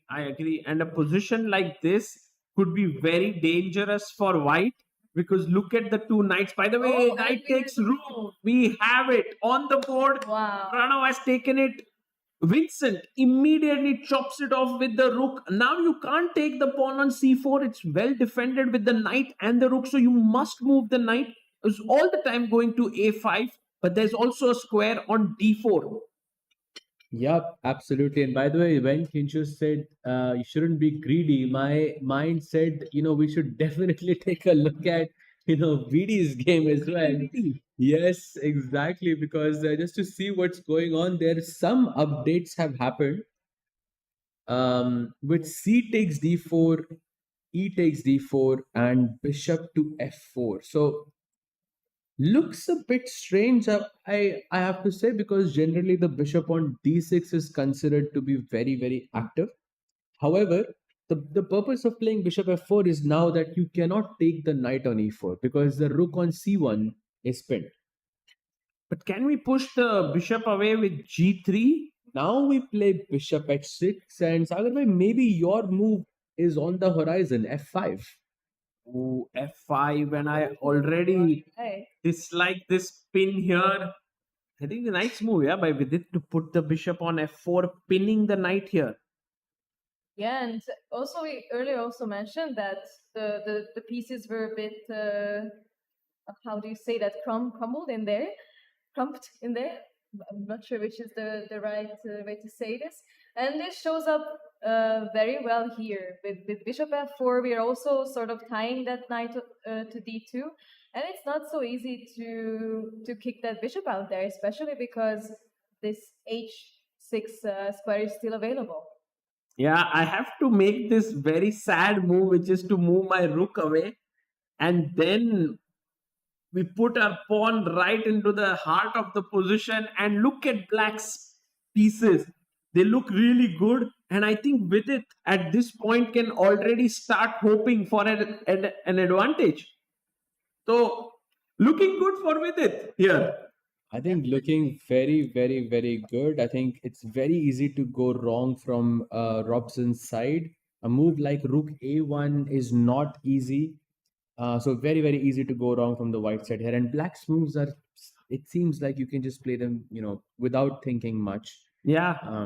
We have this screen where we can see all the boards actually. And if our director can get all the boards on the screen, we can see that actually at this point in the masters section, which are the top 5 boards, all the games look very even except for this one, that Pranav versus Vincent Keimer game. That's the crazy game. Meanwhile, in the challengers, we already have one draw. Harshvardhan and Aryan Chopra have drawn their game. I believe that's a repetition, threefold repetition with Rook B7, Rook A8. But I think if you don't repeat in this scenario, whoever does not repeat probably ends up in a worse position. So it makes sense Yeah. to sort of take the draw and start over tomorrow. So Aryan Chopra having half out of two. Yes. Not the best start for him, but okay, it's still very early to say, yeah. I agree. I agree. Early days in the tournament, it's always good to get on the scoreboard, not to be on a zero score. So here, Aryan gets back. Should we go to Vincent and Pranav game and just try to see what exactly is going on here, guys? Look at this. The knight jumped in and Vincent did play d5. Oh, so it eventually did arrive, this d5 move. I believe we have talked about this before as well. And in all honesty, I kind of like black as well. Black's You love it, position yeah? here, Black's position. It's, I mean, being more a gambit enjoyer, I always look at the exchange sacrifices, and I feel most comfortable being an exchange down. Although sometimes it doesn't really lead to the best results. But after d5, I feel like black doesn't really have any problems. What do you guys think? Yeah, it all depends on how white can actually try and continue. For example, if I can do pawn takes pawn, I was wondering if, now this pawn is weak on c4, so you have to take back with the pawn. And can I just blockade it in the center? White seems to have that stability, but black's pieces can become very, very dangerous here. Maybe the knight jumps back and later on could have some, I don't know, some ideas. Potentially, I can even preserve my bishop. These pawns are strong. Yeah, the central pawns, the knight on e5. It looks like he has more than enough compensation in this position. But the difficult challenge here would be to play for a win, because if white just sits here and says, okay, I'm gonna go rook, take 6, I'm gonna play rook d1, I'm gonna play a3, and I'm gonna try to play it slow, then it might be a bit hard to play for a win from the black side, I feel. True. So you need Pranav to sort of, want to play for a win as well. You need Pranav is a good statement. Yeah, like when Pranav is there, he will play for a win. Of I course. don't think there is a way Pranav thinks, oh, I can hold it. It's just he might be 130 low rated points below Vincent, but he will not back down from this fight. He might be thinking, this is my chance to beat Vincent Keimer.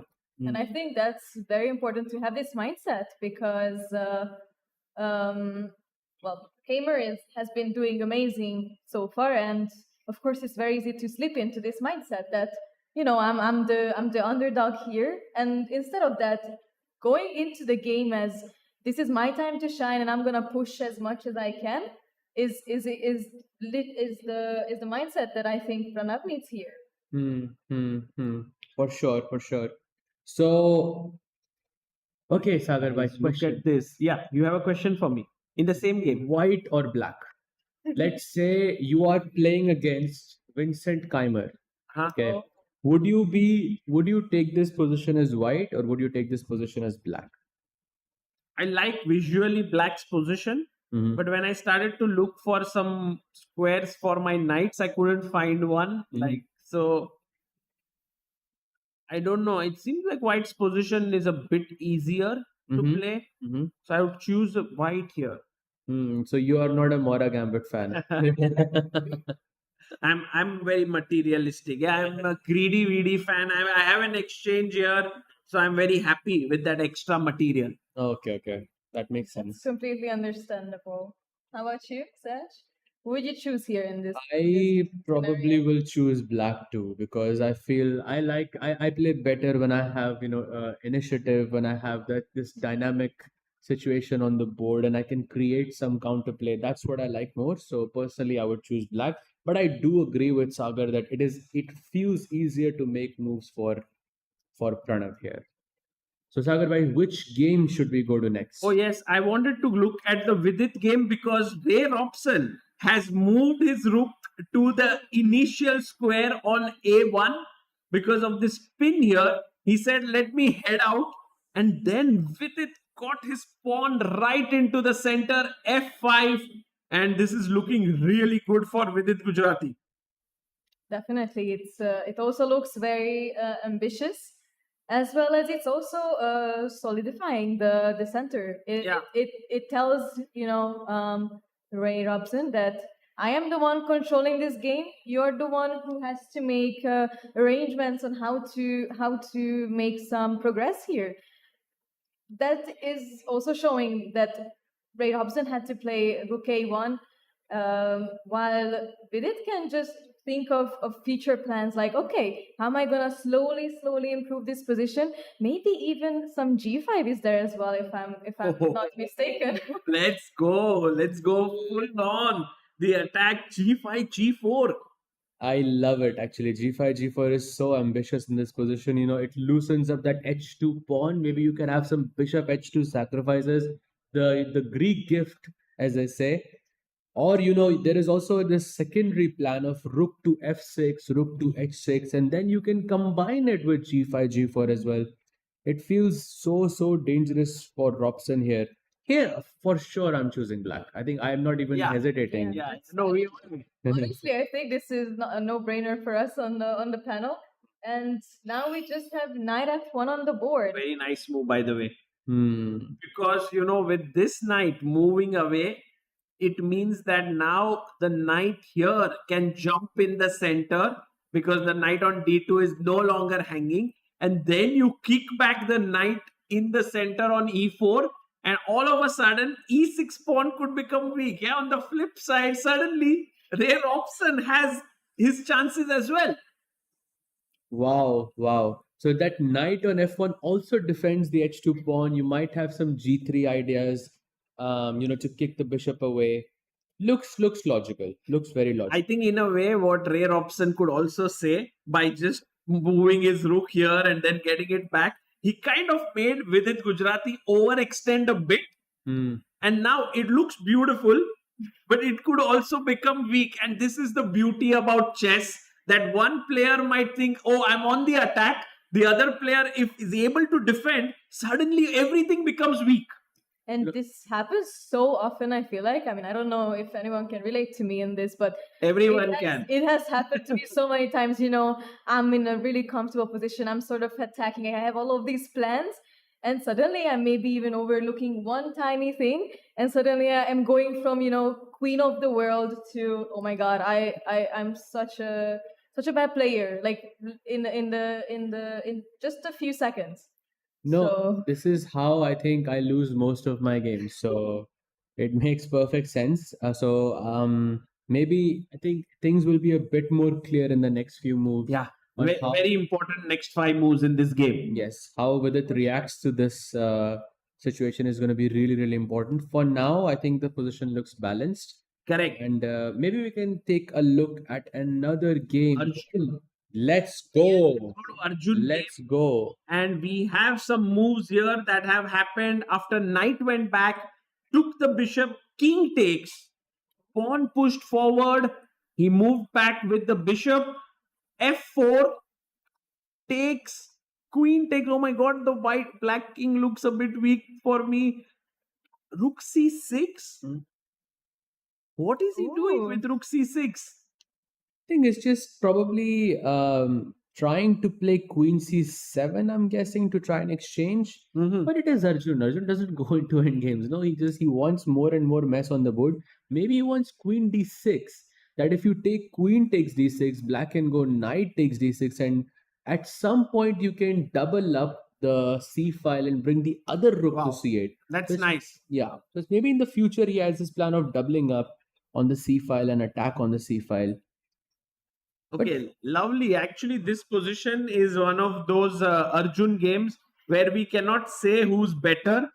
It does feel like white has the small edge here, but maybe black could very well get the upper hand because the structure is very nice for black in a way.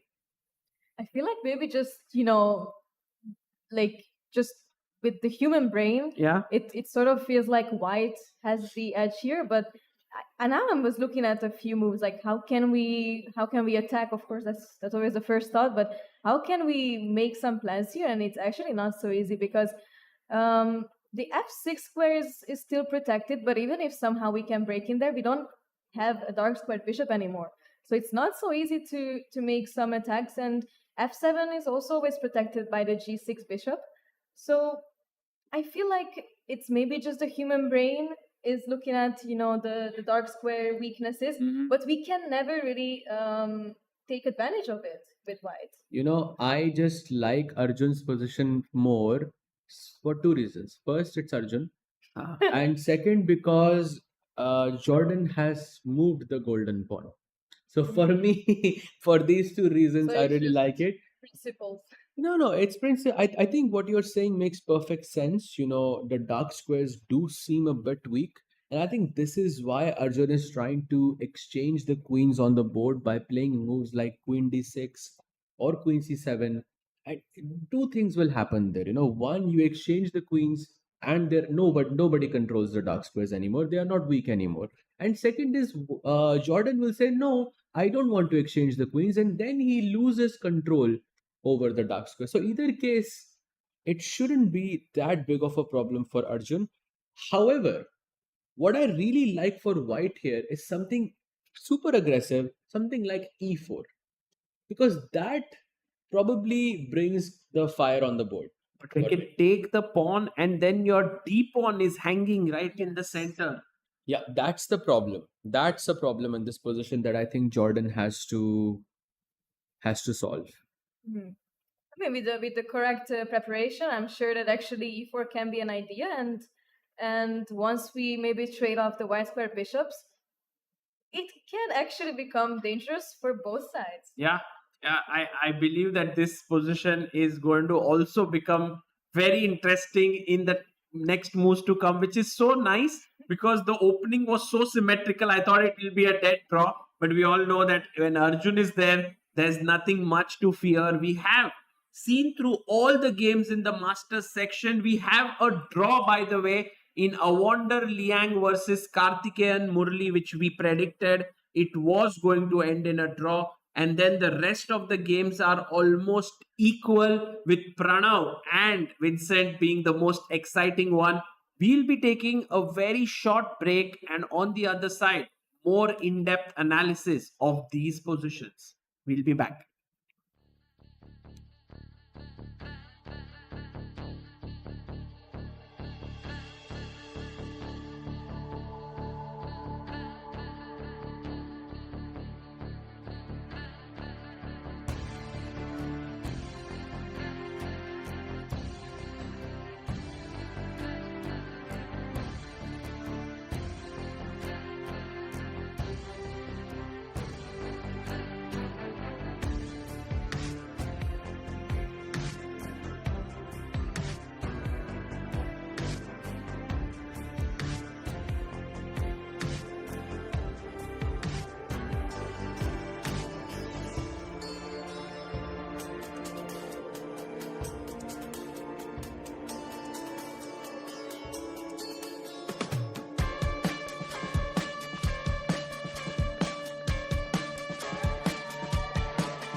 Welcome back, everyone. We are now live with the second round action from the Quantbox Chennai Grandmasters, and I cannot tell you how exciting the games have become. We have to go, guys, to the game of Arjun Erigaisi against Jordan Van Forest because the queens have been traded, and suddenly it seems out of nowhere, Arjun is the one who's pressing slightly. Yeah, and I think we have imbalances again. And I don't know where we left it last, but I think queen trade has happened now, and he has taken on e4. Uh-huh. And I can see that one pawn on d4, which, black pieces will say, I'm going to eat it for dinner. I'm going to eat it for dinner. That's going to be fascinating to watch. Yeah, it's a weak pawn. It's an isolated pawn. It's a lonely pawn. And right now, Arjun looks relaxed. He's sipping on his water there. And what if I take with the bishop on e4, attacking the rook on c6? The bishop takes e4 looks quite logical because you're keeping the option of d5 alive, right? That's your IQP, that's your weak pawn. In order to equalize from the white side, you want to play d5 at some point. So black maybe can go either bishop takes e4, which is something Arjun will never do. Let's be real, because he's never going to trade the pieces. No, he won't. But then what to do with the b7 pawn which is hanging? Maybe we play rook, to b6. Suggested, yeah. Defending the b7 pawn, attacking the b2 pawn, and if white goes knight to a4, you have some rook b4 ideas. Provoking b3, and then suddenly you have e5. Wow. e5 is wonderful. Wow. So What a a lot of move. What a move there. The piece is hanging in the center. yeah pieces. I think very difficult in that sense. But why not knight takes c4? Yeah. Because knight takes c4 feels more stable to me. That's what maybe Jordan will play, and Arjun, I think, will press here. He's not going to be like, oh, thank you so much. Now let's try to play for a draw. He wants to now press. This is his chance. Do you know who figured this out first that Arjun's gonna push? It was Jordan. He knows it. He knows it's coming. You can see Arjun's walk. He has a spring in his stride. Yeah. And of course, even after 94, just 96, let's say you take, I take, somehow this pawn is hanging. And if you b7 pawn can you can take, but now maybe even rook b8, and my rooks enter the position. Your second rank is weak, and this bishop is quite solid. And I kind of get a feeling that this will be kind of equal plus position, Yeah. which Jordan has to defend for the next hour. Oh my goodness. Well, let's see. I mean, we are, of course, very, very optimistic about Arjun's chances because he does press in such positions. Objectively, it's very close to a draw and equality in the position. But then again, I'm actually excited to see what Arjun will do with this. Yeah, definitely. We know one thing is for sure, that he's gonna find some way to create mess in this position. Maybe get Jordan under that time pressure. There's already a 12-minute difference between these two players. Maybe that that difference can widen and Jordan can make a mistake somehow. It does seem unlikely because Jordan is a very experienced, very, very strong player. Man, And he goes for bishop. He takes with the bishop, okay. And now we were discussing rook to b6. Yes. Supposedly the only move here that Arjun can play to have any hopes to win this game. He has come back to the board. He's writing down his move. He looks in the distance, never on the chessboard, and then he'll make his move pretty quickly or not. No, maybe he'll take some time. I have a feeling Arjun has visually, mentally put a board somewhere on the wall. Yeah. He comes back and looks at that board. Okay, so what happened? Yeah, it's there on the wall, attached to a wall, and he never looks at the board. And I would expect him to play the next move within a minute or so. Yeah, let's see what Arjun Erigaisi comes up with here. And while he's thinking, should we head over to the game of Vidit Gujarati versus Ray Robson? Because that one, guys, it felt like at some point Ray Robson was under pressure. Has it flipped around, Sahaj bhai? Yes? It looks like, actually, it looks like it because Vidit seems to be in some trouble. His last move, d takes c4, was an inaccuracy in this position. Now, I do understand the point behind d takes c4. He wanted to activate his bishop on b7 to sort of create that target point on g2. Yeah. but there is also another saying here in these positions, Sahil, by that when when there is tension on the board, you mustn't be the first one to to release it. You must be you must try to keep the tension for as long as possible. So what was a better move here, Sahil, by besides d takes c4? I think maybe the best move was the weird B takes A5. Usually you don't grab this pawn at all, but I kind of get with its angle. Yeah, he's the one who does the meditation. He's able to handle those nerves. So he's like, okay, let's enter a fiery pit, and I think I'm going to handle those emotions better. Let's see if he's managing to handle them now. A5 played, pawn takes pawn, and is this already the live board position? Yes, this is the position. Oh, and he took with the pawn. Yeah. And we have a few more moves here. B takes A5, and this is the position. Yes. So while Vidit has an extra pawn here, but those are doubled, and White's pawns in the center D4 and C4 are strong. So maybe White is pressing here. Agreed. And if Black doesn't manage to do something up with his king side play, right, all these four pieces look very impressive. But if you don't do anything, White has a passed pawn. You have this weak diagonal towards your king. The A5 pawn is weak. And if that falls, then A6 pawn is also weak. And White's bishop, they're also pretty good looking pieces. And they might not be doing much right now. But if the center opens up, you can imagine these two bishops looking in the right direction. One at the king, one at the queen. I think Vidit has to remain very careful. Yesterday he was in trouble with Jordan. He saved himself. Today again against Ray Robson. But Sahaj Bhai is just drawing our attention to a very important clash in the challengers section. P. Indian versus Harika.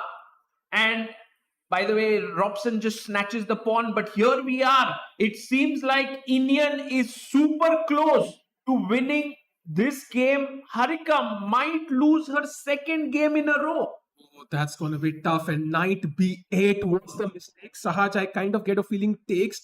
And now knight to g5 is a very strong move. Sahaj, can you explain to us why?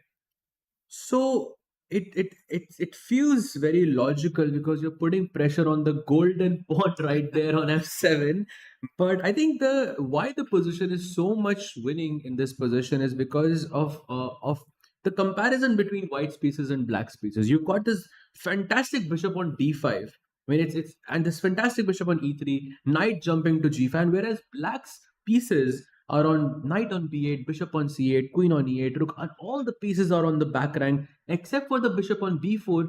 It is active, but it doesn't really serve much into the position. So if Indian wants to do something right now, it must be something tactical. Now That's why knight g5 is a good move. Question: knight g5, and if there's a move, we can ask our audience. H6. Is there, because I don't see it. Like I was trying to calculate the variations. Is there something happening here? Is there something happening here? There is something happening. If anybody wants to take a guess. Yes, let's go, guys. White to play. Where do you retreat your knight to? Yeah, you have to come back to f3. So I guess not a very important question. Guys, you want to try? What? You want to sacrifice your knight? Can we have the mic to the youngster there? What's your name? And say your name and the move. Sri Sanjay. Okay. Bishop takes f7. Bishop takes f7, Sahil bhai. Is it a good move? It's a good move for sure, I think. Black here, for example, can take, and if you take with the queen, then queen d8 check. Oh, did you calculate all of that?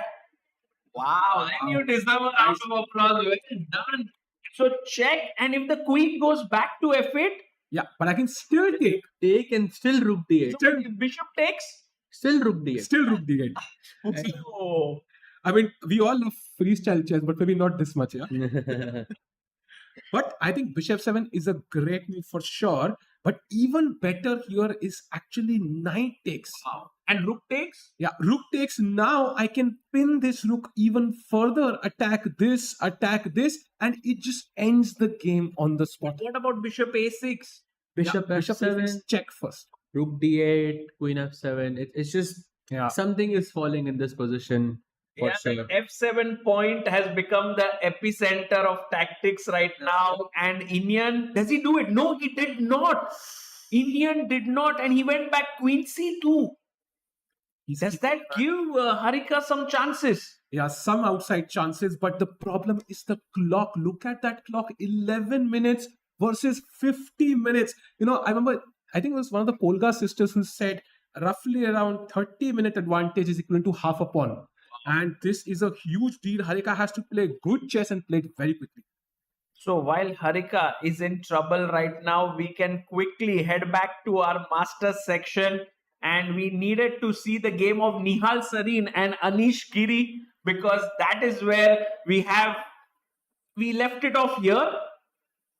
And now we have what the king said. In this game, the kings are dancing around. Yeah, look at this. King comes up, then you go back, then the king goes down.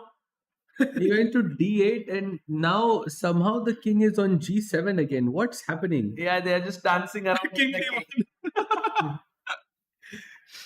This can be a question: how many times has both of these kings moved? But do you think either of these players are going to break the position open? Because white has this f4 push, black has the f5 push. Clearly, white is not going to go for b4 anymore. Yeah. So if you want to have any chance in this position, you have to break it open, right? Correct. Otherwise, it's a fortress. I think, and both the players are, thinking about it. Should we do it? Should we not do it? If we do it, will it open up lines for my opponent? These are all very difficult questions to answer. And I think here there are two key squares. One is d5 and one is d4. So if the white bishop magically comes here, then white dominates. If the black bishop sits here, then black dominates. So if you play f4, you better be sure it works. Otherwise, at some point, if the bishop comes here, every end game, every middle game, you're suffering in the entire game. I actually have to give a big shout out here to Nihal for his time management, because he always used to come under time pressure. And here he has 20 minutes, 18 minutes more. And this is not common, like for Nihal. So I think he's very consciously working on this element that I want to play fast. Yep. But Nihal always plays fast. Only when he's in time trouble. Right. Because he always lets his clock come down and then he's playing really quick. And I think that was something that was identified by him and by others, that he always would come under time trouble and then he plays really well. But you can't keep playing great in time trouble. So now, because he wants to become a stronger player, he's fixing his weakness there, which is amazing to see in real life. Also, Nihal had this streak of a bunch of draws in classical chess. He was struggling to crush those 2,500 players. I think we saw that yesterday, taking risks. Yes. That was what he required. So I think Nihal is definitely working on his chess, and his next goal is the obvious one, to reach the other three, Prague, Vocation, Arjun. Correct. And he's not too far behind. A few more such tournaments and some good results will push him to 2,700 and beyond. For now, this position, can we leave it at Nihal being slightly better on the clock, on the board, but unable to sort of figure a way out?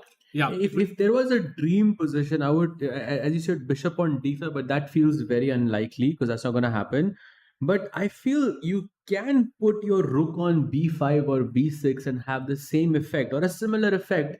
Keep your opponent's pieces tied to the queen side, and then you find a Then f4 or g4 even. Nice. One of them. So yes, these are the possibilities that lie for Nihal there. Very interesting position. And talking about pieces on the back rank, as we saw in a previous game, if we go to the Pranav against Vincent game, oh my god, this was a crazy game, of course, and we can see blacks all pieces on the back rank, but this time they are strategically placed, putting pressure here, a pass pawn here, and as of now, with all that maneuvering, Vincent Keimer is better on the clock, and he's slightly better in the position as well. So one of the things that rooks always need are open files, and because black pawns are blocking all the open files, it seems like black has great compensation for the exchange down that black is. Black has one rook missing, has a knight for a rook. Great point there. And also, knights love, close positions where you can sit on an outpost, perhaps. And e4 seems to be an outpost, but it's hard to get there. But f5 is a much better one. And Vincent's last move, bishop to f8, could just be that making room for that knight to come to g7 and then to go to f5, or the knight goes to c7 and then goes to b5, which is not technically an outpost, but it still feels like a very, very good square to put your knight on. And yeah, this looks really, really good for Vincent. Would you Uh, call this the game of the day today?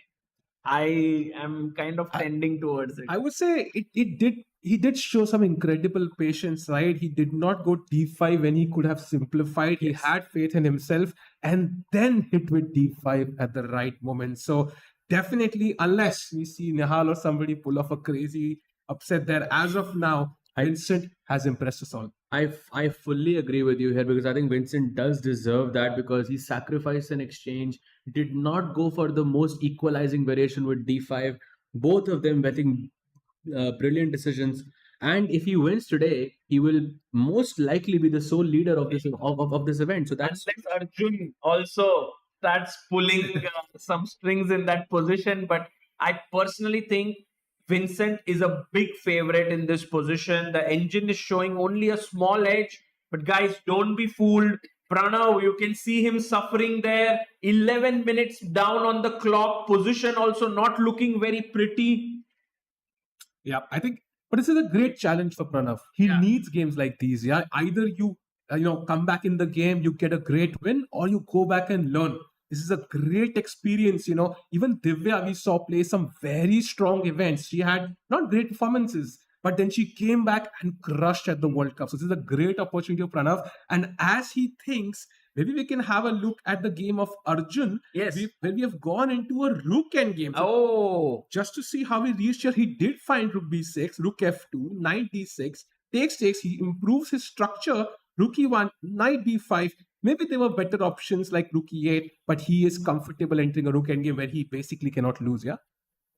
but the big question is, can he win? Hmm. Of course, he cannot lose here, Arjun. But I don't think he can even win here. Yeah. It looks you very- never know. You never know. It's Arjun. He might, try to squeeze until the last minute. It is true that he's playing for two results simply because he has a superior pawn structure. Black having two pawn islands, Jordan having sort of three pawn islands. Your target here is, of course, the d4 pawn and maybe the h3 pawn as well, since it's a backward pawn. And I think he will play for a long time. Whether he wins or not is a different question. It's just it also depends on how well Jordan manages his time. Yeah. Because if he falls under 5 minutes, I think the chances of him making a mistake dramatically increase. Right, and there is this very nice variation here, which is if you can play, let's say, a waiting move a3, then rook d5, rook d1, the other rook goes to d8, rook d2, and now maybe a good question for our viewers here, black to play, guys. What would you do here in this position? Is there something that black can do to get the advantage? Because it seems like white is hanging on. Yes, yes. Behind. Yes, we Please can give him the mic in the back. back. Yes, tell your name and the move. Sai 87, and we have to move the black pawn up so that we are stressing that pawn which is in support with the rook. Wow, that's so nicely said. Yeah, we have to move the pawn ahead because it stresses the pawn. Hmm. And that is absolutely correct. Good job here. E5 is on the board. You can't take it. The rook is hanging and the pawn falls. And I think this is what Arjun's dream scenario is. Yes, 100%. This and maybe Jordan having maybe 10 minutes or maybe 5 minutes or something like that. But yeah, I mean, I think a few more moves have been played. He played rook c1. I and like then- this.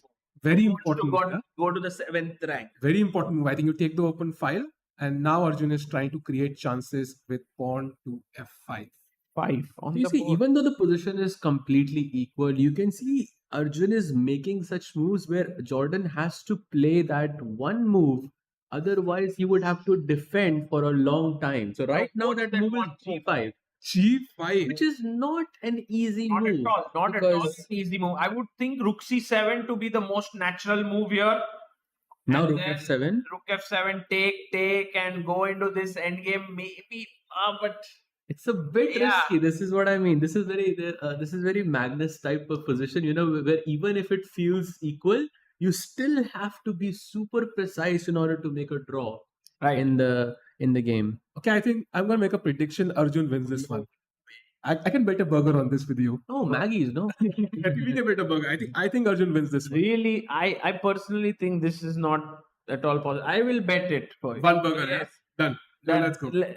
I mean, we have a beautiful buffet here, so food is not very exciting at this point, but I'll take it. I'll Done. take it. No, I think it's very interesting because G5, I think is practically difficult. And also after Rook C7, again, you have to find that G5 move. The black king is coming to D5. I think it's just the black moves are so much simpler. And whenever you move the rook somewhere, F4, G5, and suddenly I have a protected pass pawn. Okay, Sahil, trying to convince that here Arjun has great chances, which, I mean, is possible.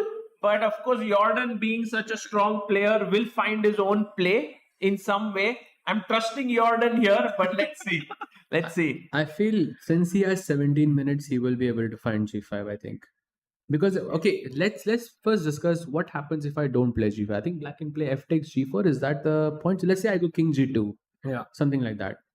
What's the Maybe problem with maybe this? Rook D5 now. Because I cannot play Rook F4 because black Yeah. has G5 now. And also Rook That's D2 the again, the variation we saw earlier. So Yeah, it's yeah. C5, stressing, yeah? and then I get that pawn, yeah, at some point maybe. Correct. So we cannot play. This This is a is why nice move, Rook D5. this is why G5 is important because you want to answer Rook D5 with Rook F4. And to Sahil's credit, I think he might have a point that it may not be the easiest thing to see. I'm gonna have a tasty burger tonight. I'm very happy.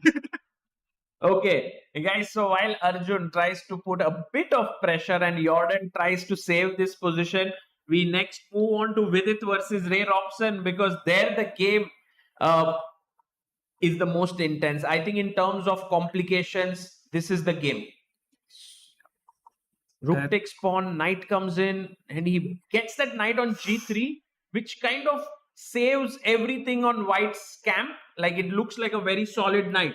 Okay, I have a question. Yeah. Raghavai. What do you think is the best move for For Vidit black. Gujarati? Okay. Because I'm a bit dumbfounded right now. I guess I want to do something with that knight on G3. Maybe bishop G3, but it looks so bad. Yeah. Like, I don't know. If you see the move, you will be very, Yeah, very shocked. maybe if anybody wants to take a guess as well about the best move possible here, it's crazy actually. Okay. Yes, Can yes, we- yes. Can you hand your mic, please? It's a crazy move. Yeah. Don't suggest normal move. Yes. There has to be something which creates some mess. I don't know. Vidit goes queen h6. Maybe it's a simple move. He doesn't play the move. He doesn't play the crazy But what move. was the move? What do you think? If you wanna, If you can hand him the mic, please. Yeah, please. Do you, You can take a guess actually. It's a very difficult guess, I have to say. Very difficult one. I don't think anybody finds it. Yeah. go for it. Knight takes G3. Knight. You were very Very close. close. You were very close. One more guess there. One more guess there. What is it? Knight takes F2. Yes. What? Yes. Yes.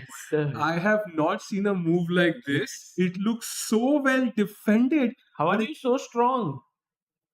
Wow, Yes, it's a very, very difficult move. Beautiful. Yeah, knight f2, but I don't even understand the. Oh, point is king takes knight g4 or what? Yes. And Knight then e4.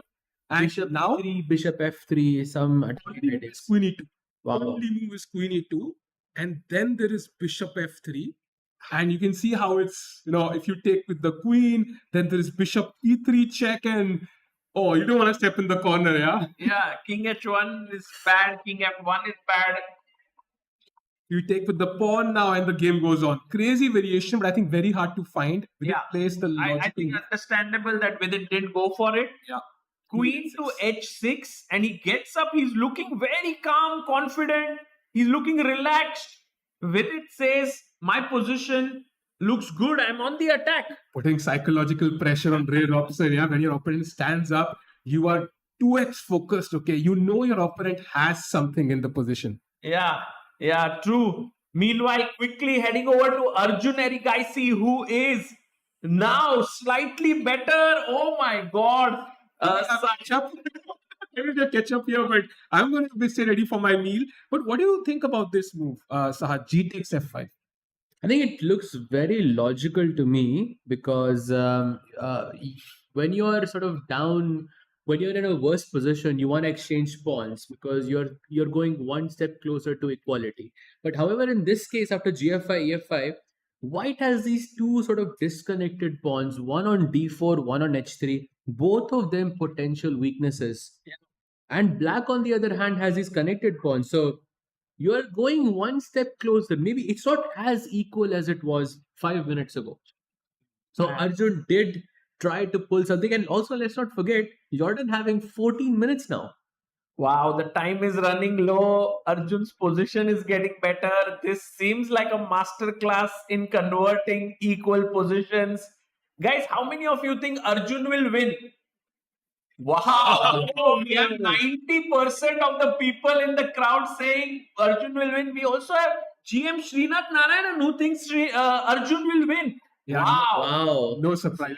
Then that seems, man, Sahil, you really hit the nail on the head. You caught me at the wrong time then. I think Sri is one of the first people to support Arjun, like, crazy. So I think I have full faith in Arjun. But for now, Rook C7 check. Rook F7. Yes. Yeah, that's the automatic move. We have to trade. And Can we go up with our king? If you trade, then I think King takes F7 and Black is probably now there is a serious chance to win because Wow. King D6, King D5.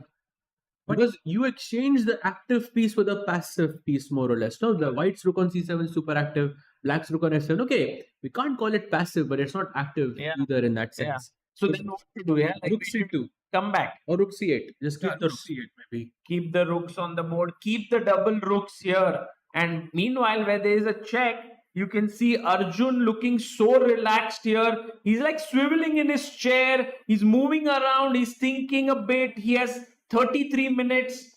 Nice.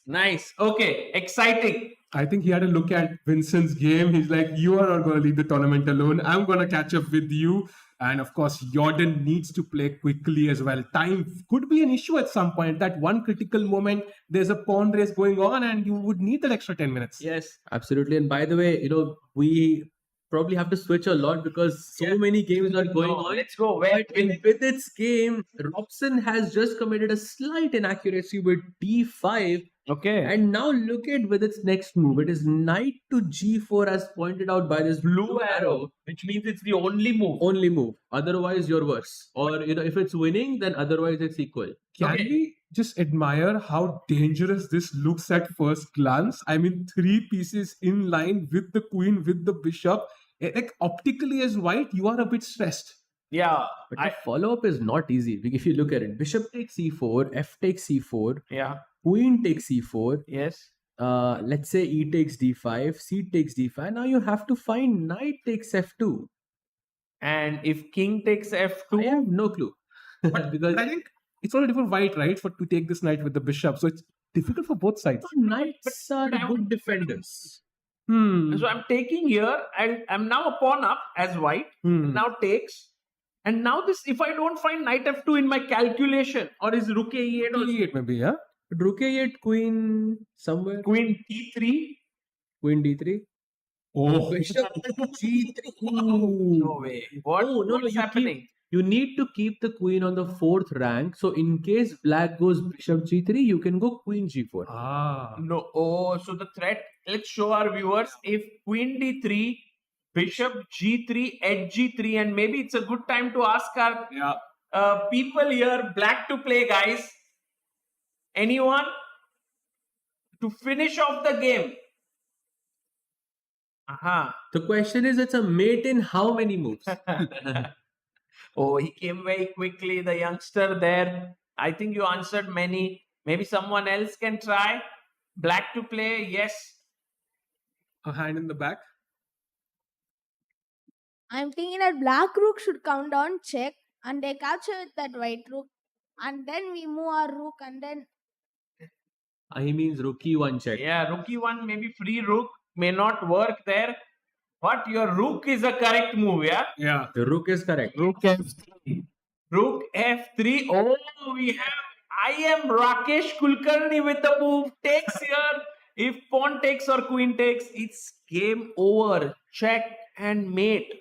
And this rook is very, very helpful actually. And also queen f2 as well. So it's like Yeah. just everything is working in Correct. this position for black here. But very, very difficult for Vidit because he has to see all of this while having 14 minutes on the clock. It's too tough right now. Actually, the thing is, what I've realized is when you have this one line to attack in such complex positions, humans are not able to find it. Yeah, like engines, it's very easy for them. Let's go.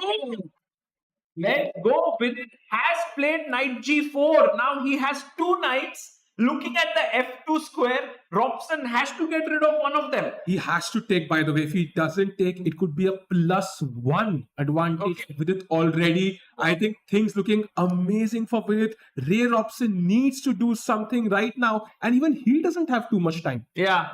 I feel like bishop takes e4 is almost you have to play it as quickly as you can because I just wouldn't want to go knight takes in this position because knights are supposed to be great defenders, right? And if my king is under attack, then I want to preserve my knights, for a later time. And I think he should go bishop e4 as soon as he can. All of this is so forcing that I think This might come on the board, but I'm really surprised that Vidit actually assessed all of this so quickly and is actually playing it. Let's go to the live board and see if this is going to come out. It'll be super exciting. Ray Robson is thinking for his move. Vidit has only 14 minutes. Should we also check out some other game before we come back here? let's check out Nihal's game because we do have Nihal is clearly better. something What happened happened? because we were wondering, right, who breaks through? Yeah, in the did he end break box? through? And Queen D1 and Black said, you know what, I'm not gonna sit comfortably. I am going to break No through. way. Did Anish break through first? And look at this move from Nihal Sareen. Rook to G1. Did he play it? He played it. It's the only. Only move No he way. wins it. Sahaj, take us through this move because it'll take me 5 years to understand it. No, I think the idea is simple. You want to go g4. You're just preparing. If in case black goes f4, you want to go g4 and break open the position. What about pawn takes pawn and the f2 pawn hanging? Was that not hanging? No, d6 is hanging for black as well. So still looks a bit dangerous, but I think white's bishop is slightly superior. No way. Rook g1. If it's the only move and he finds it, Nihal is in some hot form here. Like, why not rook e1, for example? Here, rook e1 makes sense because he's sort of expecting f4. He wants to go g. And Anish did play f4, I guess. No, Right. he went rook f7 in this position, I think. Rook f7. And now Nihal is thinking. So he's definitely having a wonderful position here so far. He has a genuine chance to beat Anish Giri here. 6 minutes Nihal took to out First find classical, G1. out of 77 games, their first classical encounter, and Nihal has a solid chance to beat Anish here. Wow. I think Nihal has a hint here because knight G1 was the move earlier in the position, the best move, and now rook G1. So G1 square is clearly the crucial square. Wow. But while sometimes these mysterious rook moves are played by human beings, it's very rare occurrence that they are the moves also vouched by the engines. So just to find all of this is amazing. The best move yet Again? Again. Wow. Nihal Sareen playing like Stockfish. We have Stockfish Sareen in the house. He's playing King A2, Rook G1. Wow. And Anish with the Chess. Man, Sahaj, you are like totally. Is it like you are mesmerized by Nihal's play, unimpressed? Tell us. What do you feel? I think it has been fantastic so far. And if he finds this plan of G4, I would be truly shocked because he has a genuine chance to beat That's a Anish. mistake. Yeah, That's a huge mistake. Because now, if I take this pawn, you Yeah. can't take with the pawn. This pawn is hanging. Correct. So you have to take Either queen or rook. Yeah, and then suddenly the plan Still Sahaj mentioned G4. Still G4, and the pawn on G6 falls here. But somehow I think you need to find a way to bring that rook on c3 into the attack as well. So I don't But see it a can way. move from b3, right? It can get in from b3, b6, d6. Everything is Yes, true. yeah.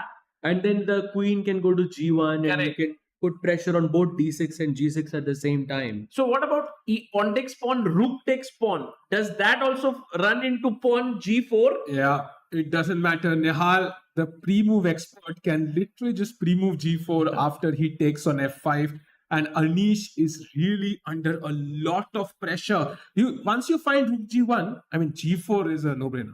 Key move, guys. Key move of the game. Nihal has 29 minutes 50 seconds to play it. You can see him a little bit. Look at that. He's looking upwards. I think his board is on top. Yeah, I think Arjun's board on the side, so there was no space, no real estate. Just He's relax. putting it on top now. And look at Anish. He's so focused. Anish Giri knows that he's in a tough spot. You know, these top players can feel it. And that's why he's like, I need to focus, and takes it. Wow. Wow. Nihal Sareen playing immensely well here. Pawn takes pawn on the board. Absolutely. Now, it doesn't matter what you take back with. My next move is g4. Yes. And it's basically a pre-move that you can make almost. Re-roll, yeah. Here. So just to explain to our viewers, after queen takes f5, g4. g4, pawn takes pawn. I believe you take with the rook. Yeah.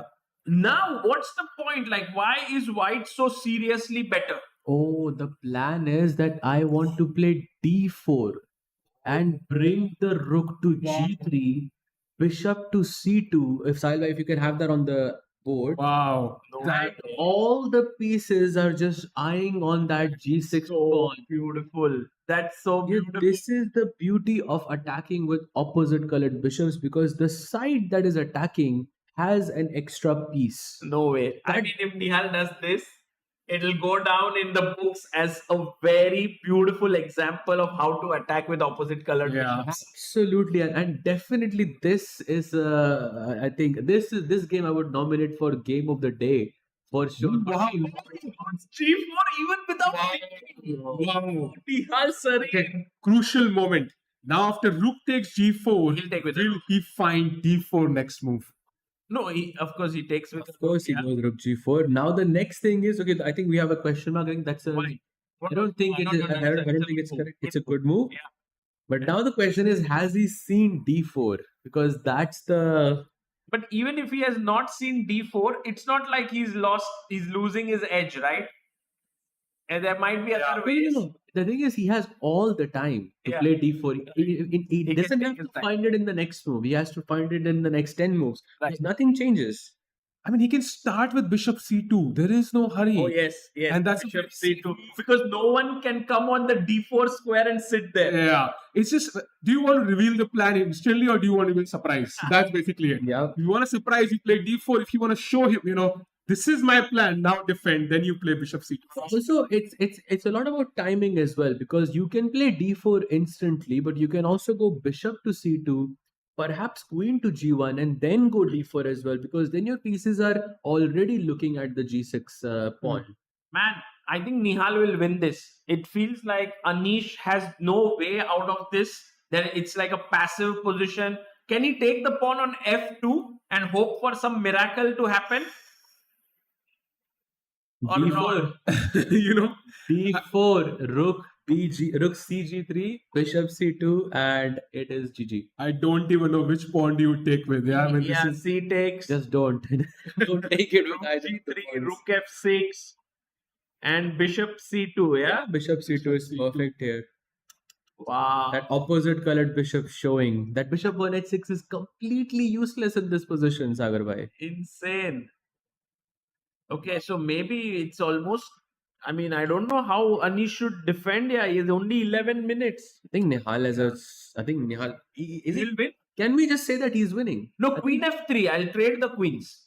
Queen g1. Queen g1. You're not doing. I mean, my plan is the same regardless. You are not. It I'm doesn't not change. helping myself here. okay, what if I Queen. Yeah, just take on f2? Rook allows g6, you queen to just g4. check king at 7. Queen g4. Oh. There is one square. Just dominating the light square. I chase you now. I just want to trade. I just want to trade queens. I have opposite color bishops. I'm hoping to get this bishop here and kind of hold the endgame somehow. Probably you are going. I mean, the position is technically lost for you. Then it's about showing endgame technique. And take This is the hanging take the pawn. Also, let's not forget that Nihal has almost 3 times the. No, so he has 30 minutes and his opponent has 10 minutes on the clock. So I think this is even if you go into a long drawn out endgame, it is much harder to defend while having 10 minutes than to convert while having half an hour. Wow. You know- Okay. So Nihal Sarin, while he is doing really well, what about Vidit Gujarati? Is he doing well here after knight g4? His Rare option opponent hasn't played. hasn't played. So rare option has realized the possibilities Vidit has here. And Vidit, look at him. I think it reminds me of the candidates. Exact scenes. Exactly. It was Hikaru in Yeah, the and he was having the same one. Yes. He had the similar placement in the tournament hall And as he well. would stand there at the board. I actually have a picture of that, and it reminds me of this Vidit in candidates.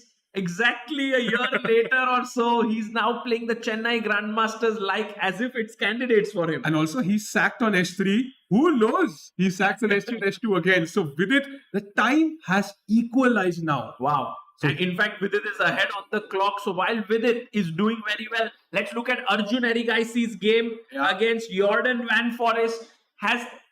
What has happened here? A lot of moves. He didn't defend it with the rook. He just brought the king out. Now came b3, saving that pawn. Rook to d8. Wow, rook d2 only move already. He found it, right? And now found- f4. So Arjun is saying, I'm just going to keep pushing these pawns. So at some point, I will trade one of the rooks, and then my king steps into e4, and your couple of pawns are still weak. Wow. And Jordan played his move, I believe. Yeah, rook d3. Rook to d3 by Jordan Van Forest. He's 10 minutes below on the clock. You can see Nihal Sarin walking around. I think all the Indian players today are doing the walking thing. Yeah, looking super confident, not sitting at the board. By the way, Yeah. Sahaj and Sagar, how many results do you think we get today? I have a feeling if we look at this game, I thought was a draw, right? But Nihal wins for sure. Vidit might win. And what about Pranav's game? Should we have a quick look at Pranav Vincent? I was having a feeling that Vincent will convert here. So maybe 3 decisive games, I feel. I think that is fair to say. However, I feel Pranav is he has to find f5 in this position, which is not an easy task. And if he doesn't, he's definitely in a worse position. So I would say I would predict a result here. I somehow have a feeling that Arjun is gonna find a way to win here as well. Arjun, Arjun, I think he's gonna find a way to. With it, I think it's not as clear to me because Vidit also has to be very precise. Yeah. And Vidit having both of them having around 14 or 12 minutes or something like that. Nihal for sure, I agree. So maybe 3 results as well. Okay. There. By the way, Rook G3 played here by Pranav. He is angling for that F5 break, but he prepared it. But maybe he's a bit too slow here. Yeah, people say you should prepare for your exams, but clearly sometimes you have to give the exam directly, f5. But okay, he still has the same idea. So black needs to find Bishop at 6. the only move. Stops the pawn from moving ahead because it pins it. That's very important. Should we quickly check what's going on in the challengers section? Are there any games? Because we remember that actually Leon Mendonça was better against Abhimanyu, but maybe it's no longer that clear. Yes, Abhimanyu Puranik has made a comeback. Yeah, this pawn on f3, I think. This is a nuisance for white somehow. And of course, the double pawns as well. And time situation 12 minutes for Leon, only 26 moves in. So we could have a mistake here.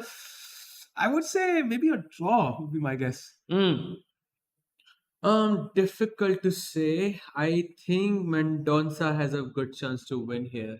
Right. I will choose white here to win. By the way, a quick update. Diptayan Ghosh versus Pranesh has ended in a draw. They repeated moves. Diptayan was a bit better towards the end, but I'm guessing because of his time, he was not sure how to convert this position or how to keep pressing, and he had to find this. Yeah, Pranesh.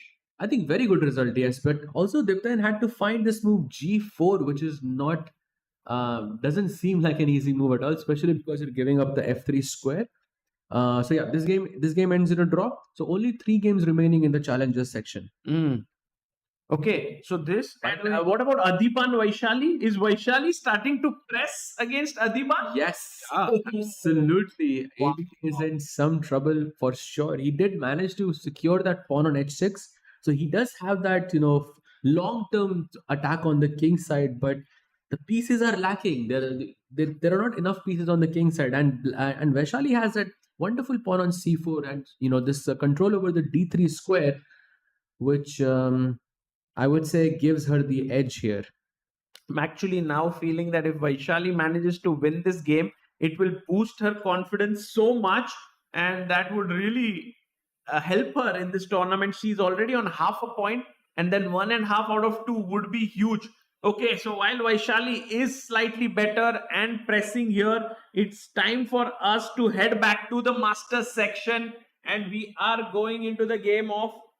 By the way, maybe we go to Nihal's game first. Yes. Because there's this move bishop to d2 Wow, by Anish. Clearly, if you grab this, I grab this. the rook is gone.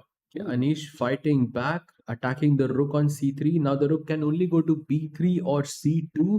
Now I think Nihal's next move is going to confirm to us whether he has seen d4 or not.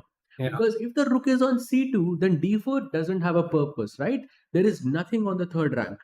So if you play rook b3, then you know that Nihal has seen d4 and this whole sort of rook lift on the third rank with rook bg3.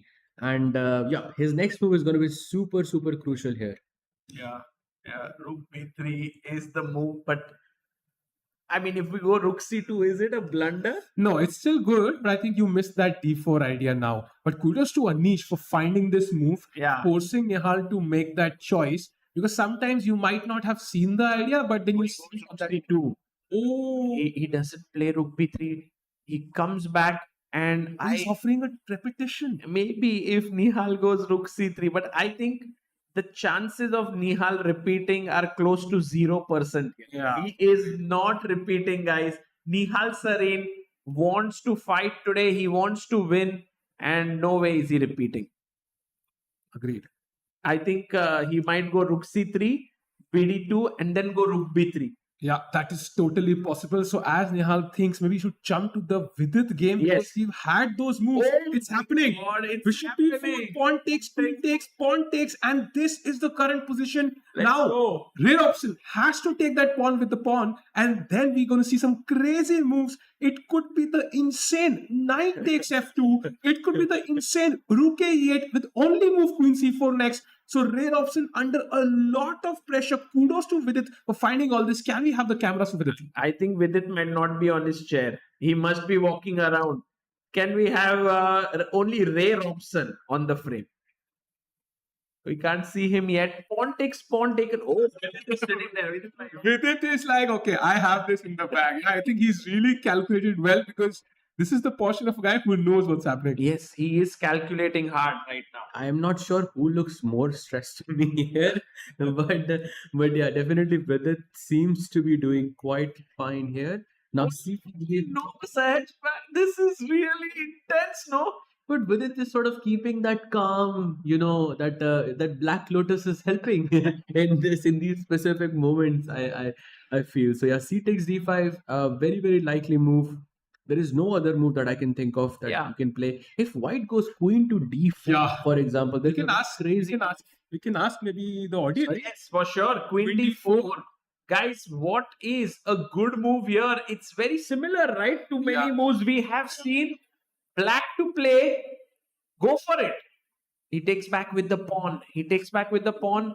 But here, what was the move, Sahil? By maybe we. Yeah, the crazy move was knight to e3, attacking the rook, attacking. Crusher. Yeah, and if you take, of course, then you lose the queen. But Beautiful. Ray finds the best move, c takes d5, and now is the crunch moment. Vidit has two options and two options only. He has to attack the queen or play knight takes f2. Now, knight takes f2 looks less likely, I think, because he didn't do it earlier.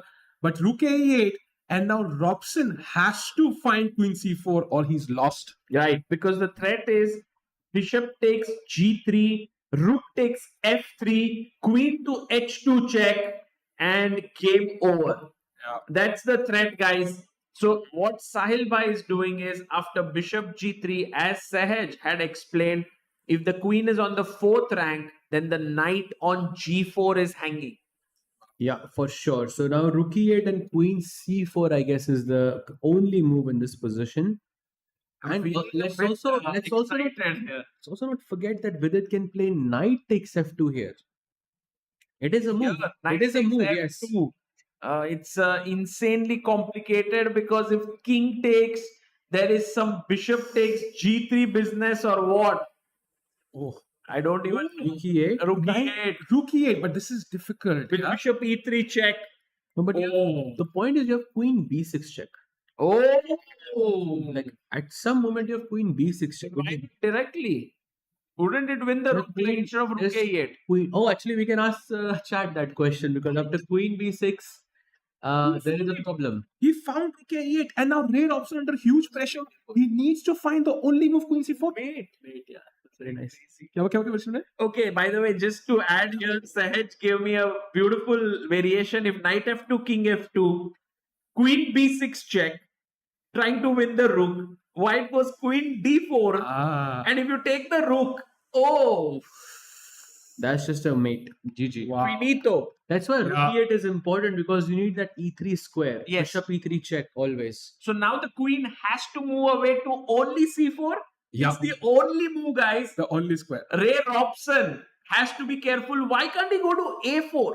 Because he still keeps the second, 4th rank in control. If a4, then knight takes f2 is Okay. the killer blow. But what if king takes? King takes and now bishop e3 check. Okay.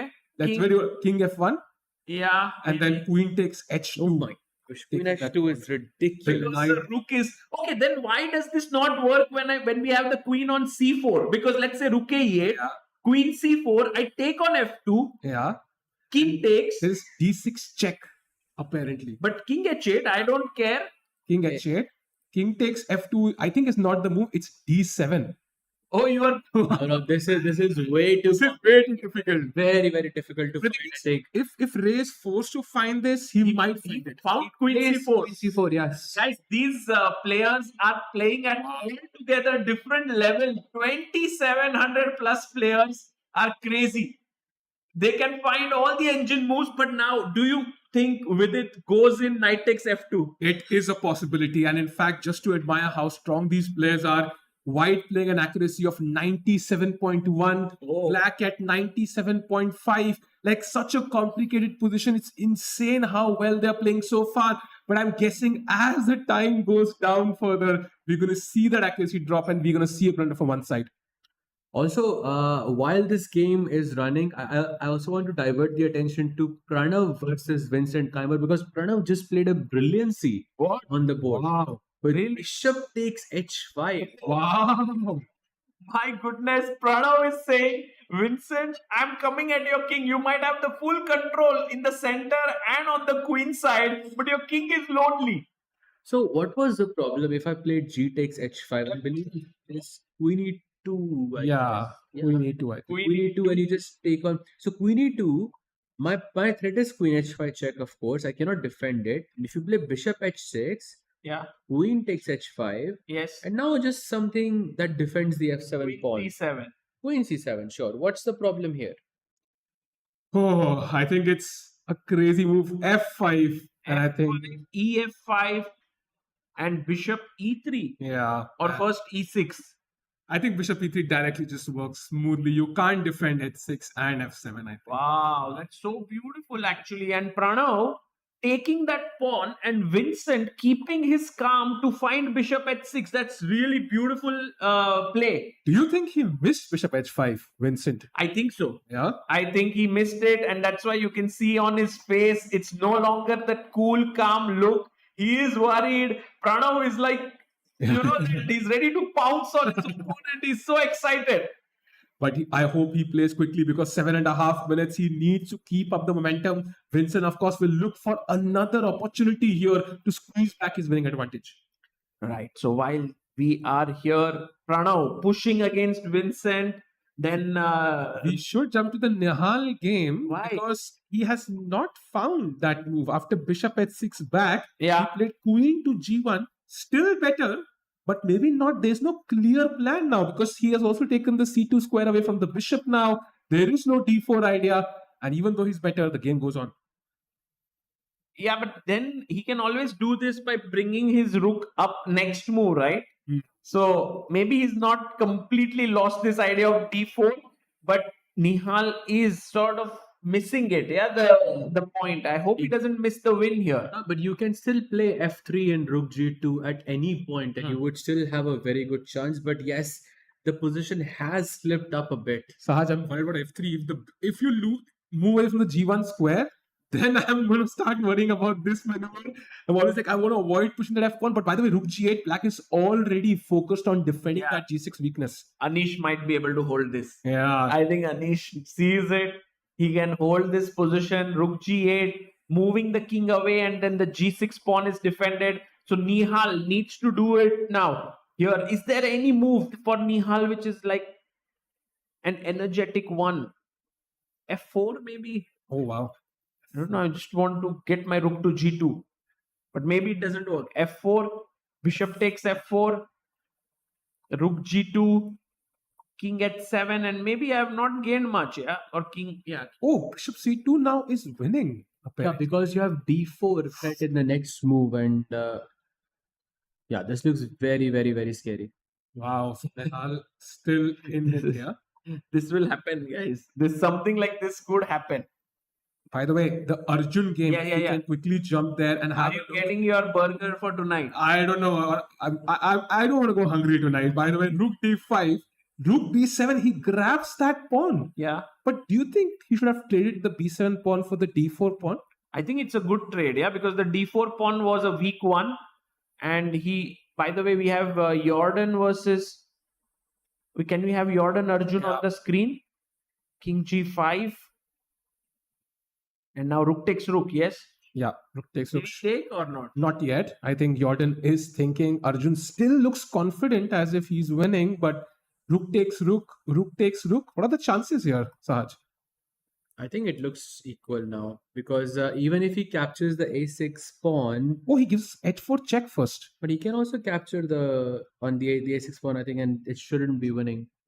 I think we're headed towards a draw here. I feel. Red by.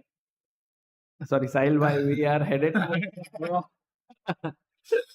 Okay. We're headed towards a draw. I think so.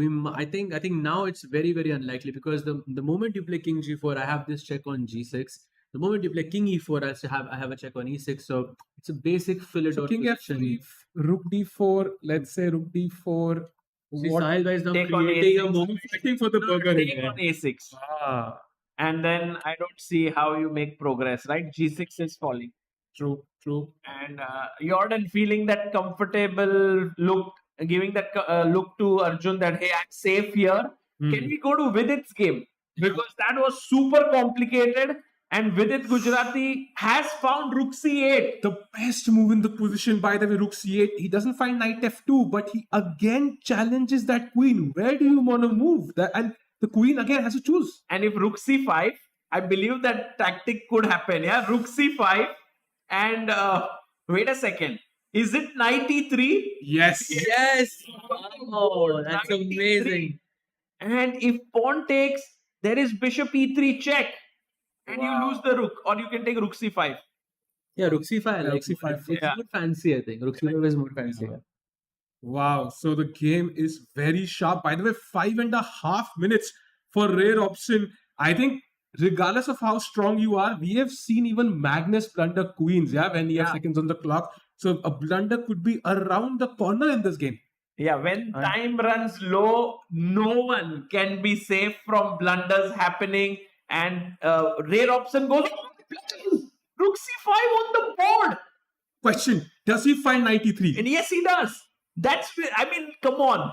No, I'm not sure if rook c5 classifies as a blunder. it's not, right? I don't think just so. saw this knight e3, got excited. There's also this stakes in bishop e3 as well. But you know, the thing is, he has to put something on e3, right? So let's say rook takes c5, queen takes c5. The only move is bishop e3. Oh, he's much worse. This is what I'm thinking. Bishop e3, f3, and rook f3, and somehow this looks more dangerous for white. No, but then I can at least go h3, right? Here or not? Something like that.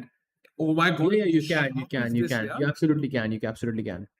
But But look at knight this. takes e3, Oh wow. gf3. Nah, this is probably a draw, yeah? Why not knight e3 here? Because it gives you a good position. Like, is it not here? I mean, in the initial position after rook c5, Uh-huh. the knight e3 is forking, not No, not without yet. taking. Here, here.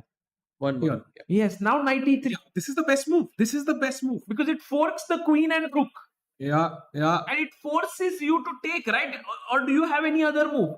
You Maybe can't see it. I mean, if you want to sack the queen, that is not that bad, but it is a very difficult move to play, I think, for Robson.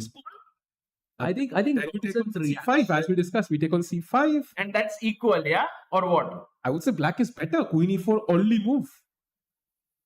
Wow. Yeah, if once Vidit plays 93, I have no doubt in my mind that He'll he's play. going to. I He'll have play. no doubt he will play Okay, it. let's see. And Robson's reaction will tell us whether it was a blunder or not. If Vidit plays knight e3 and Robson moves instantly, then he had calculated it. Yes. If he thinks for like out of 5 minutes, 4 minutes, then that means he's shocked. Yes, exactly. Okay, let's see. And By the way, Vidit's look says that Yeah. maybe he's seen 93. played it because Vishy sir also played 93 multiple times. So that's a move. I think it's embedded in every Indian chess player's mind. So 93 could happen on the board. By the way, just to divert your attention, Jordan versus Arjun looks like it is going to be a draw right now because I think the players are repeating the move. They accepted a draw. It's So, done. Oh, it's It done. is already finished. So draw here, guys, between Jordan and Arjun. A good result for Jordan Van Forest because he was being pressed there. Should we go back to Vidit game? I I think. want to see if 93 happens or not on the board. Vidit versus Ray. Ray Rob. Yes, there we are. Back. I thought you said, are we going to the restaurant now or not? No. Oh, yes, I won the bet. Exactly. Yes. Wow, that I forgot. Okay. So now the difficult task is whether he. Okay, I don't think this is a difficult task. I think he will definitely play 93. I have No, no he's doubt. not playing. It's been 3 minutes. He's not making the move. He's sort of calming himself down, I think it's simple. Let's go with it. Come on. 93 is the move. But then again, if you don't find it, maybe white is all right. Yeah, and I think Ray Robson has a great poker face there as if nothing is happening in the position. So Vidit needs to find it. He can also take on c5 as we discussed and then find bishop e3. But something has to hit that e3 square. Otherwise, he could be just clearly worse. Right. Absolutely. The knight d3, very, very critical move there for Vidit. By the way, just to also, because so many things are happening at the same time, Harika has fought back from that losing position against Indian, and now it looks still slightly worse for her, but it looks way more positive than it did before. Wow, that's such a good news for Harika fans here because she was looking in big trouble. And now if she can hold here, her tournament can come back. Like Yes. 2-0, like scoring 0 out of 2 is way different from scoring half a point out of 2. Because if you score half a point, once you Yes. start that one point, and you start to feel a bit more confident. Correct. And this is the critical move. Yes, she has to find e4 here. If she doesn't find e4, the position is lost again. So very, very crucial moment. It's crucial everywhere. I feel. A lot of crucial moves. And did Vidit play 93? Still thinking. Thinking. 4 minutes Yeah. now for Vidit Gujarati. He needs to play it right now because let's not forget that's not where the game ends. It's not a killing blow, right? You still have to continue the game. So you need time to calculate in the future. There is no moves how to play. He's going to make that move, but he stops in his tracks. Usually when you hesitate, that's not a Yeah. good sign. Maybe he is using reverse psychology here. Oh, But I think 93 it definitely he has thought about this before. Yeah, for He's- sure. He is first thinking about this. Let's move that is knight e3 on the board, and Ray Robson doesn't move instantly. He's taking his time. By the Could way, be a surprise double exclam move by chess.com there. yeah, brilliancy right Wow. there. If you go f takes e3, we discussed rook takes c5, and you gain an exchange. White does have some compensation in that position, but with it will be pushing for the win. Oh, he gives up his queen. He gives up his queen with rook takes c8. He had seen it. Yes, so now we know that, or maybe he saw it after he played, and while Vidit was thinking, Yes. he sort of was able to manage without any problems. But still, sacrificing your queen is not an easy decision.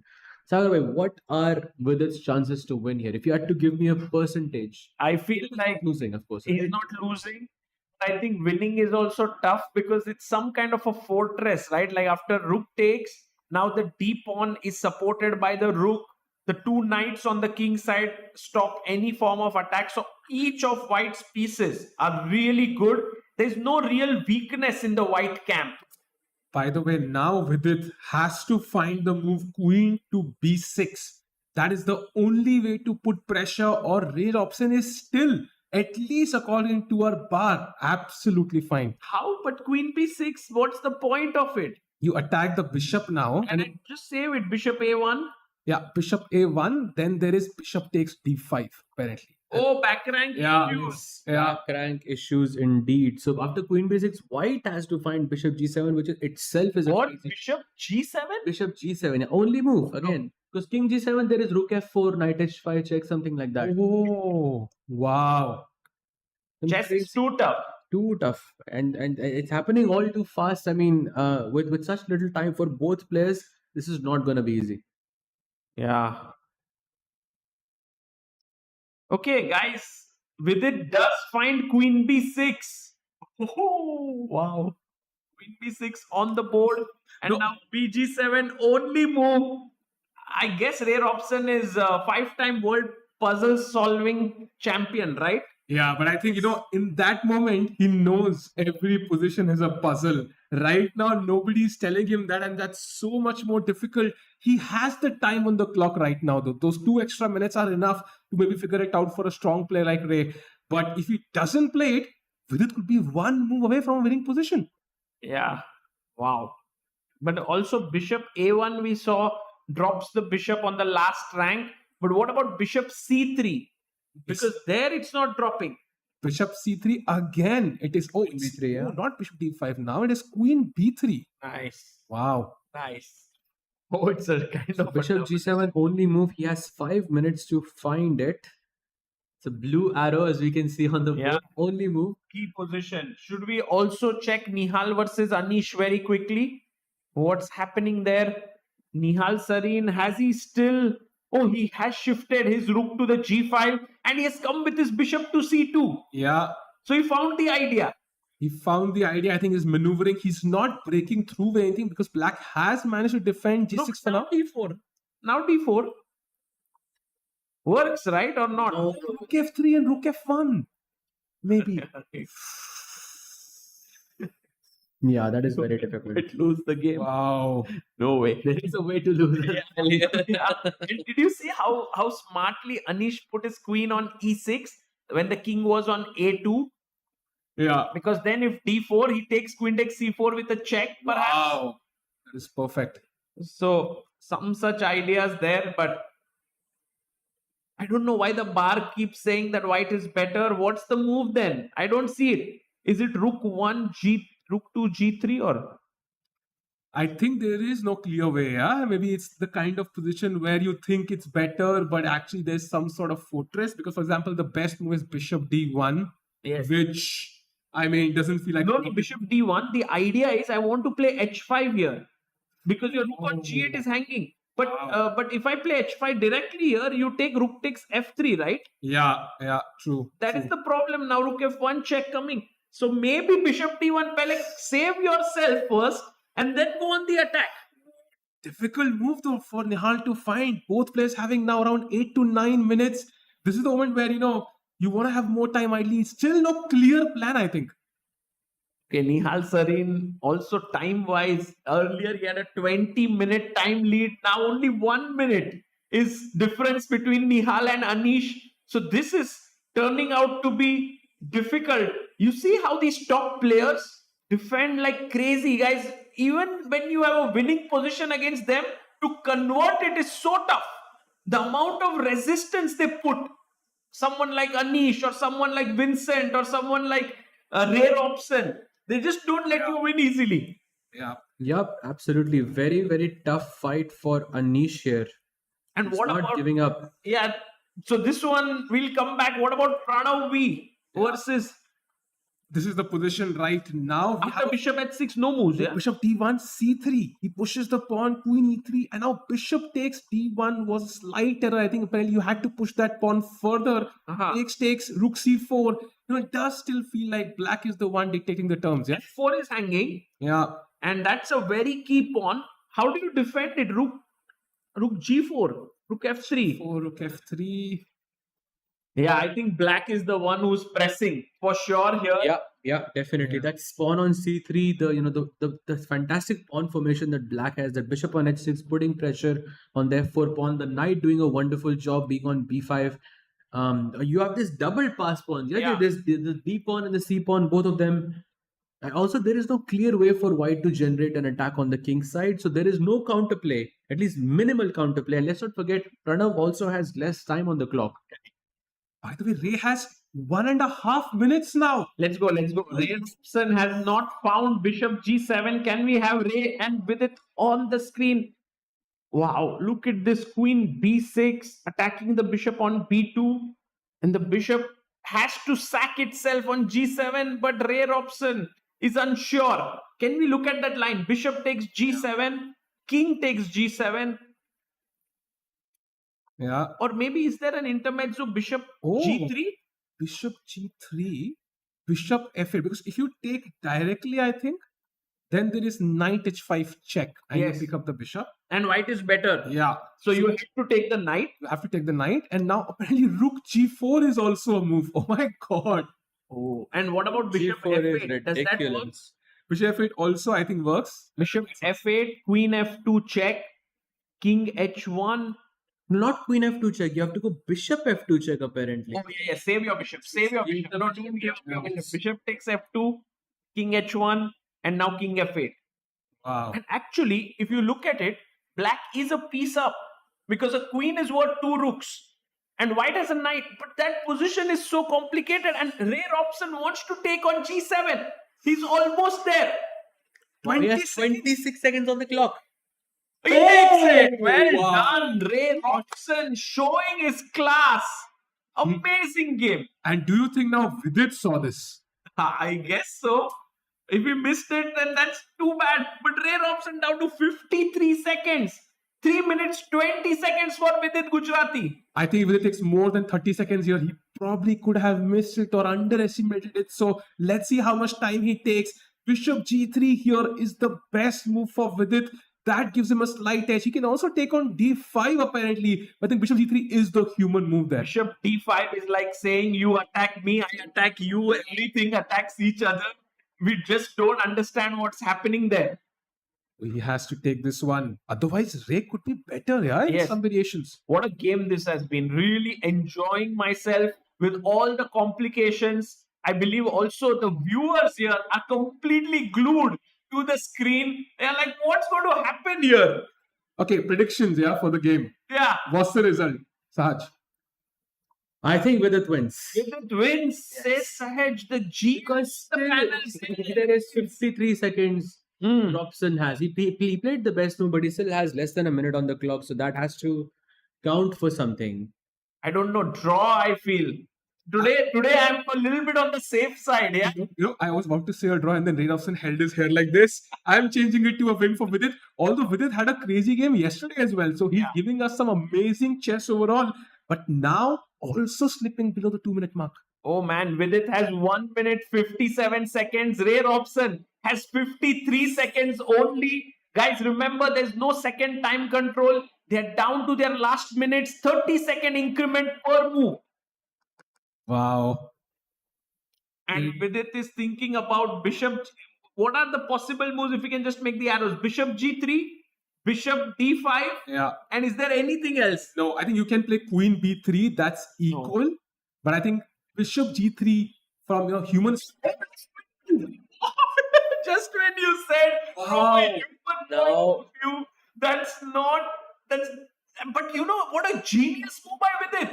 Even though it might be a mistake, it leaves rare option with Yeah. the only move to find. And he might not have seen this move. He might have seen all the obvious moves. Maybe Yeah. tactically, it might be the best try. Now, rook tt4, not an easy choice to play in. With Because after rook dd4, king g7, you have this move rook b4, and the point is you don't have any back. That's He a blunders bishop f8 Sahaj bhai. Is this over, right? That's over. Yes, that's over. Vidit Gujarati genius move there. Queen b3. By the way, which rook do you take? A d1 with a check. That's the worst rook to take. So it's still complicated, yeah. Oh So my I God. think queen c4 is the better rook to take, and that's not obvious to me. Yeah, for me it's like always take with a check. Wow. No, not always, but take with a check, no? Okay, then maybe if I take on c4, my bishop is no longer attacked by the rook. Yeah, true. And also you put more pressure on the d5 pawn, which is white's, I think, only trump card in the position. But how is this improved the position for rare option for Vidit? Because after queen takes rook, Ray still has a piece and a rook and couple of pawns for the queen. Absolutely. Queen takes c4 looks very, very logical. And now, Let's say, for example, I move my bishop, but where? but I think because of the a pawn, Vidit is going to win. Yeah, No, because bishop e7.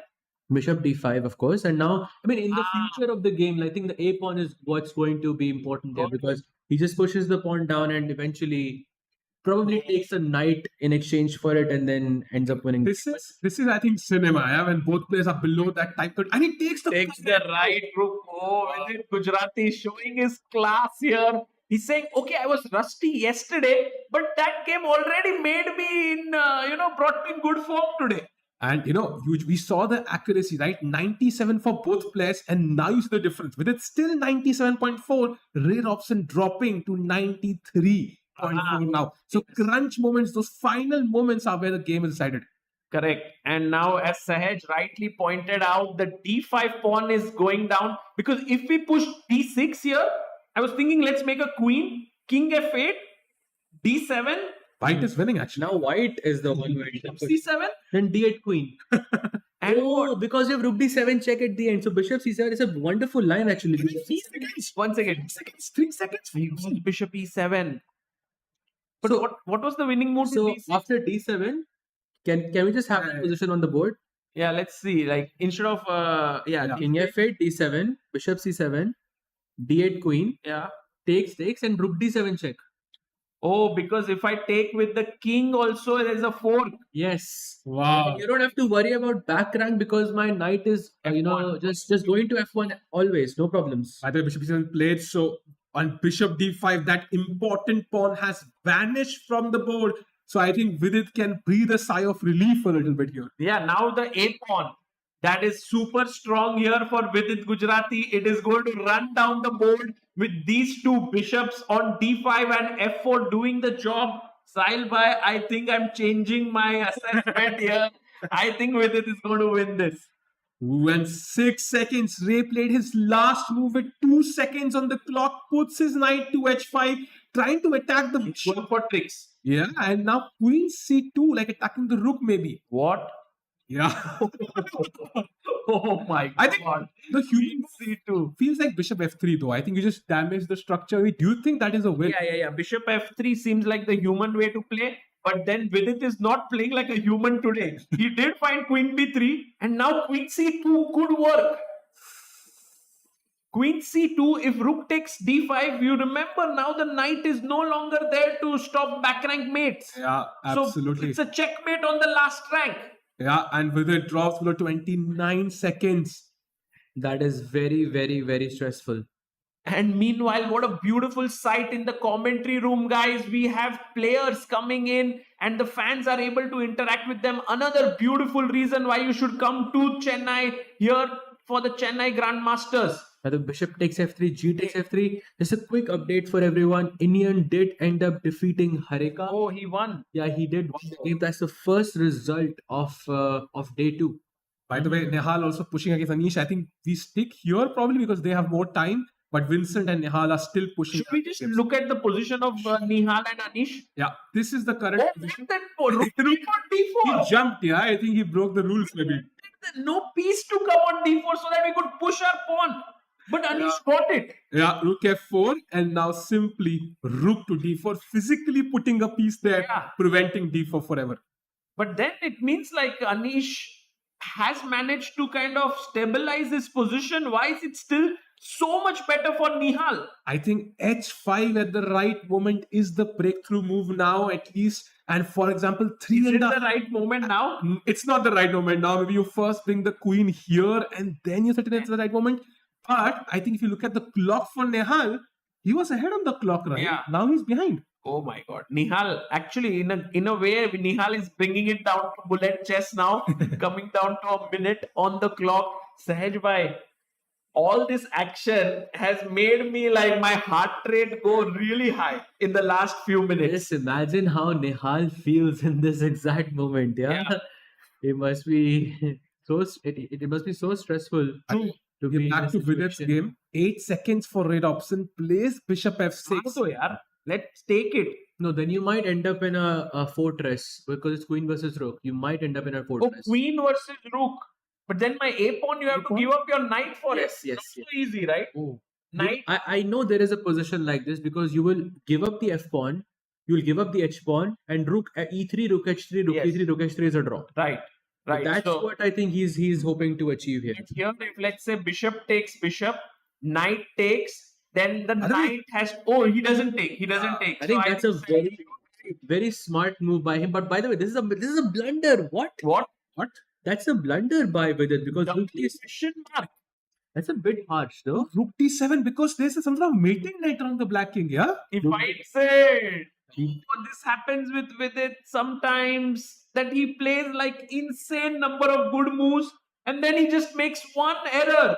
But it's just the time right now. And if he makes another mistake, this could go the other way. He might lose. Is there only move for with it now? It's not the only move, but it's all queen moves. What does he play right now? Super I don't crucial. know. 10 seconds. I mean, Vidit seems to be under pressure now. He's just botched it up there by moving the bishop back. He goes for a check. King comes up. Rare option. So quick, yeah? Queen c5, only move or Vidit is busted. Only move on the board. And he has 27 seconds left on the board. This is not Everything easy. else is plus 5 Why for is an it, option. what is White's threat? Let's Rook imagine G7. we play a5. Rook g7. I think he's sitting right now. Okay. The queen c5 guards the e7 square. E7 square because if you play rook g7 check, king f8, there is no bishop e7 check anymore in the position. King e8, knight f6, mate. Oh, Yes. can we show to our viewers then? If pawn push to a5, then rook g7 check, Wow. king f8, bishop e7 check, king e8, and knight f6, mate. Perfect coordination between the pieces. Yeah. So Vidit queen c5, crucial move there. And now, can we win the queen? Rook takes rook g7 check, king f8, bishop e7 check, queen takes. But that's, I think, yeah, he's very experienced. So Robson has to take rook h7 first Aha. and then go bishop e7 check, which could be something that where he messes up. It's like this position where Vidit finds the only move and then passes the baton to Robson. Now you find the only move, then he passes. It's like both of them passing it on to each other. But this is what makes chess exciting, right? He gives that crucial check. King h8, not possible. King f8. And now he can grab that important pawn on h7. Very important. Rare option should not, of course. I mean, there's no chance in the world he plays bishop e7. That's just plain lost endgame. So he needs to find something else. Rook takes h7, a5. Sahil bhai, I'm pushing my pawn. I want a queen. Oh, that is apparently bishop g7 even gives white a slight edge. Sagar bhai, so anything is possible in this position. We go into depth, but this is the final 20 seconds. There could be mistakes on every move from both players. I feel Vidit has a worse chance here. I feel Vidit has more chances to make a mistake. You mean that means Rare option could win this? Yes, I think so. He took the pawn. By the way- because Vidit in his mind still wants to play for a win, and that's where he can. Oh, he made a mistake. That's a beautiful mistake there by Vidit Gujarati. He had to play bishop e5 to challenge that strong bishop on f6, and now after bishop g7 check, only move, apparently rare option is winning. Man, look at that line. Bishop g7, king goes to g8, knight f6 check, and then king f7. And 94, game over. Can he miss this? Is it possible that he misses this? It is possible. He missed it. He missed it. Completely missed it. And now Vidit should chop off that knight. Yeah, just take it. That knight is such a pesky But you creature. won't take it, right? Yeah. You will never take Yeah. it. Because as black, you're still trying to play for a win. But I'm so scared of that knight coming to e4 that I might just get rid of it and I have no time. Okay, I have time. I have 1 minute 12 seconds. You have to admire rare option. Yeah, finding that rook d7 idea was absolutely on point. And now Vidit, I think he needs to understand the tide has turned and take that knight. It's very difficult, Lisa, but he has to do it. Absolutely. Here, bishop takes g3. Maybe the only move, but otherwise the knight jumps to the central square on e4. Wow. Vidit Gujarati made so many good moves, then went wrong, and then rare option has made so many good moves. This game is definitely a brilliant game by all measures. You know, no good things have happened with the kings which get stuck on the back rank ever. Yeah. Never get stuck on the back rank. And you can imagine the h pawn running and about to. Oh, he's taking. He doesn't take it. I said that. It's completely gone. d5. You see, this is what I was talking about. As black, you're still playing for the win. 94. Oh no. 94 is the 94 move. is the most easy move here. Let's see you place the move and it is. He finds it. Wow. 94. But now what's the threat here? Sahil bhai, is there clear threat? Knight g5. Knight g5 is the move here apparently. checkmate. Threatening Knight rook g5. checkmate. Okay, checkmate. No. There is knight takes d6 also because bishop e7 check. That's another one. What? Sorry, no. I can take that, right? Bishop e7 check. No, take Queen takes e7. king e7. King f1. Oh, look at that. Bring the king on the. Oh, it's a rule of square. Can Yeah. I do it? Yeah. So let's say, for example, no, not a5. It's not possible. a5 breaks the. It's not possible. Breaks the Actually. rule. If you don't play a5, it works. Yeah. But okay, I think Vidit has to. I mean, it's done. Yeah, there is no defense now. I think we'll be heartbroken after this game. Yeah. Yeah. Well, let's see. Yeah, there might be the one final twist left. Oh, he Bishop plays c5, bishop e4, sorry. e4. And now knight g5 is the move. It's game over because of rook h8 mate. But then can you start escaping with king e8? Rook h8 check, bishop f8, and knight h7, and the bishop is gone. Oh no, I can even go king. Oh, king d7, rook d8. Oh. Nope, this does not work. I think this game has. No, but I think this a is very, very unfortunate end for. But I think it's been perfect entertainment, yeah. Yeah. I mean, the crazy In game. terms of entertainment, this is top-notch chess. But for fans of Vidit Gujarati, it's a heartbreak. Yes. Yeah. And also considering what happened with Vidit yesterday, he was in a completely. I mean, he was worse and he was winning, and then he was worse again. Doesn't find it. Doesn't find it. Bishop g7. Sahil bhai, you are guys. correct. Twist after twist, twist Yeah. after twist. And now I think maybe bishop c3 check. Oh, bishop c3 check and you win the piece, right? King Because- g6. no, just take the bishop. If you take the rook, knight f6 check and there's a fork. Shocking to me actually that Robson missed that, but I think in time pressure, anything is possible. Yeah, you never know. But he's winning still. Is he still winning? He's still winning. Because I think- now bishop c3 should just clean it up. But at least Vidit is playing on. He finds it. And with it, of course, now realizes that he is almost lost. He comes up with his king. But now bishop takes bishop. What a nice move. By the way, Don't I have queen b5? A queen b5 because then you attack my bishop and the rook. Yes. you know, there's also rook g7, and you have to come to the h file, and there's again a mating net getting set up on that the other h file. side. So, you know, you switched from the h file to the h file, and it's not helping. He's playing that. He And he played played it. check. Wow. And with it, must keep in contact with the rook. So king h6, check. Oh, he's gaining 1 minute. What a smart guy. That's a very, very smart thing to do in this situation. He got a minute on the clock. Now rare option has 1 minute, 1 second. With it has 2 minutes, 13 seconds. And meanwhile, we have a result. Oh, Nihal. No, it's No, Pranav Pranav has lost to Vincent Keimer, yeah? Wow, that's a big result. So And Vincent now on 2 two out of two 2. sole leader. Wow. And Nihal, what is Nihal doing against Anish Giri? Nihal is, well, still fighting, but Anish has fought back. The game is close to equal actually now.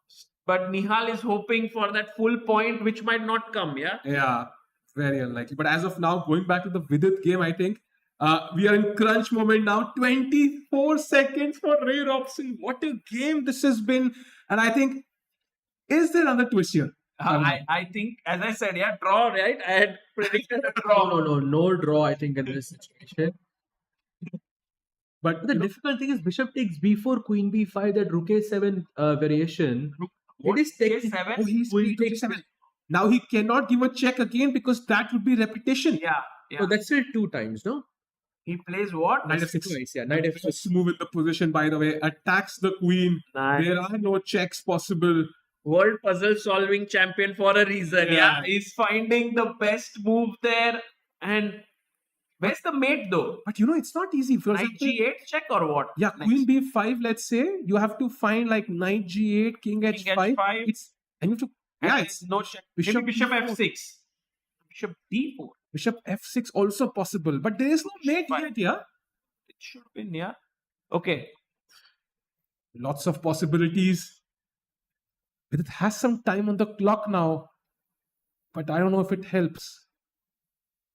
Oh, he's nervous. Yeah, definitely Vidit. But why is Vidit going so quickly? He has 2 minutes. Okay, he plays queen c4. Oh, wait. That's a blunder, I think. Knight g4 check.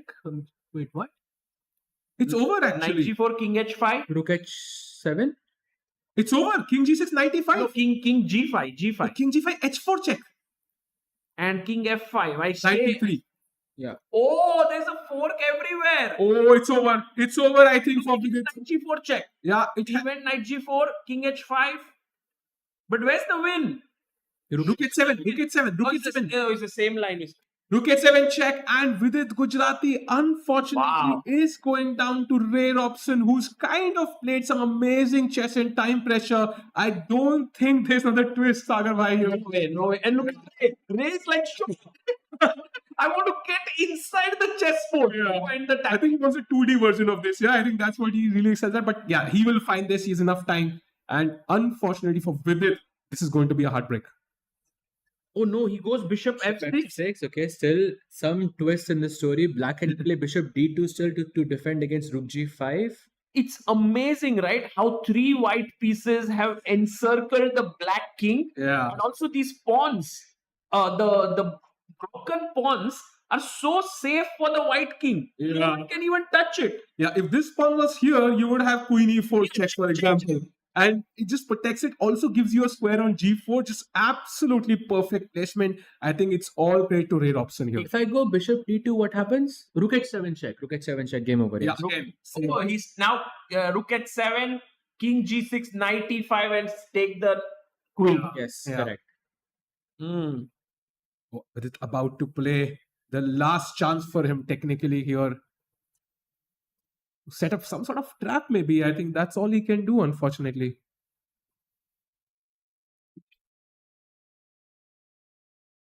Yeah, there is nothing else that he can do. He can't play bishop d2, can't play queen d5 because there is just something like h4 and Yeah. the game is just over. And the Yeah. reality is just kicking in for Vidit. It's not an easy thing to accept. It was I such an think- exciting game. I think such losses really drain out so much energy from you, queen c1. But yeah, he took his queen away from those knight forks. So now where's the win? h4? Yeah, h4 with the idea of course, Rook g5 mate. g5, and you will have to give up the queen, Mm. and then white is. No, there's bishop d2 still. Oh, Oh, Bishop so- d2 still. All right. So maybe Then- h4, bishop d2.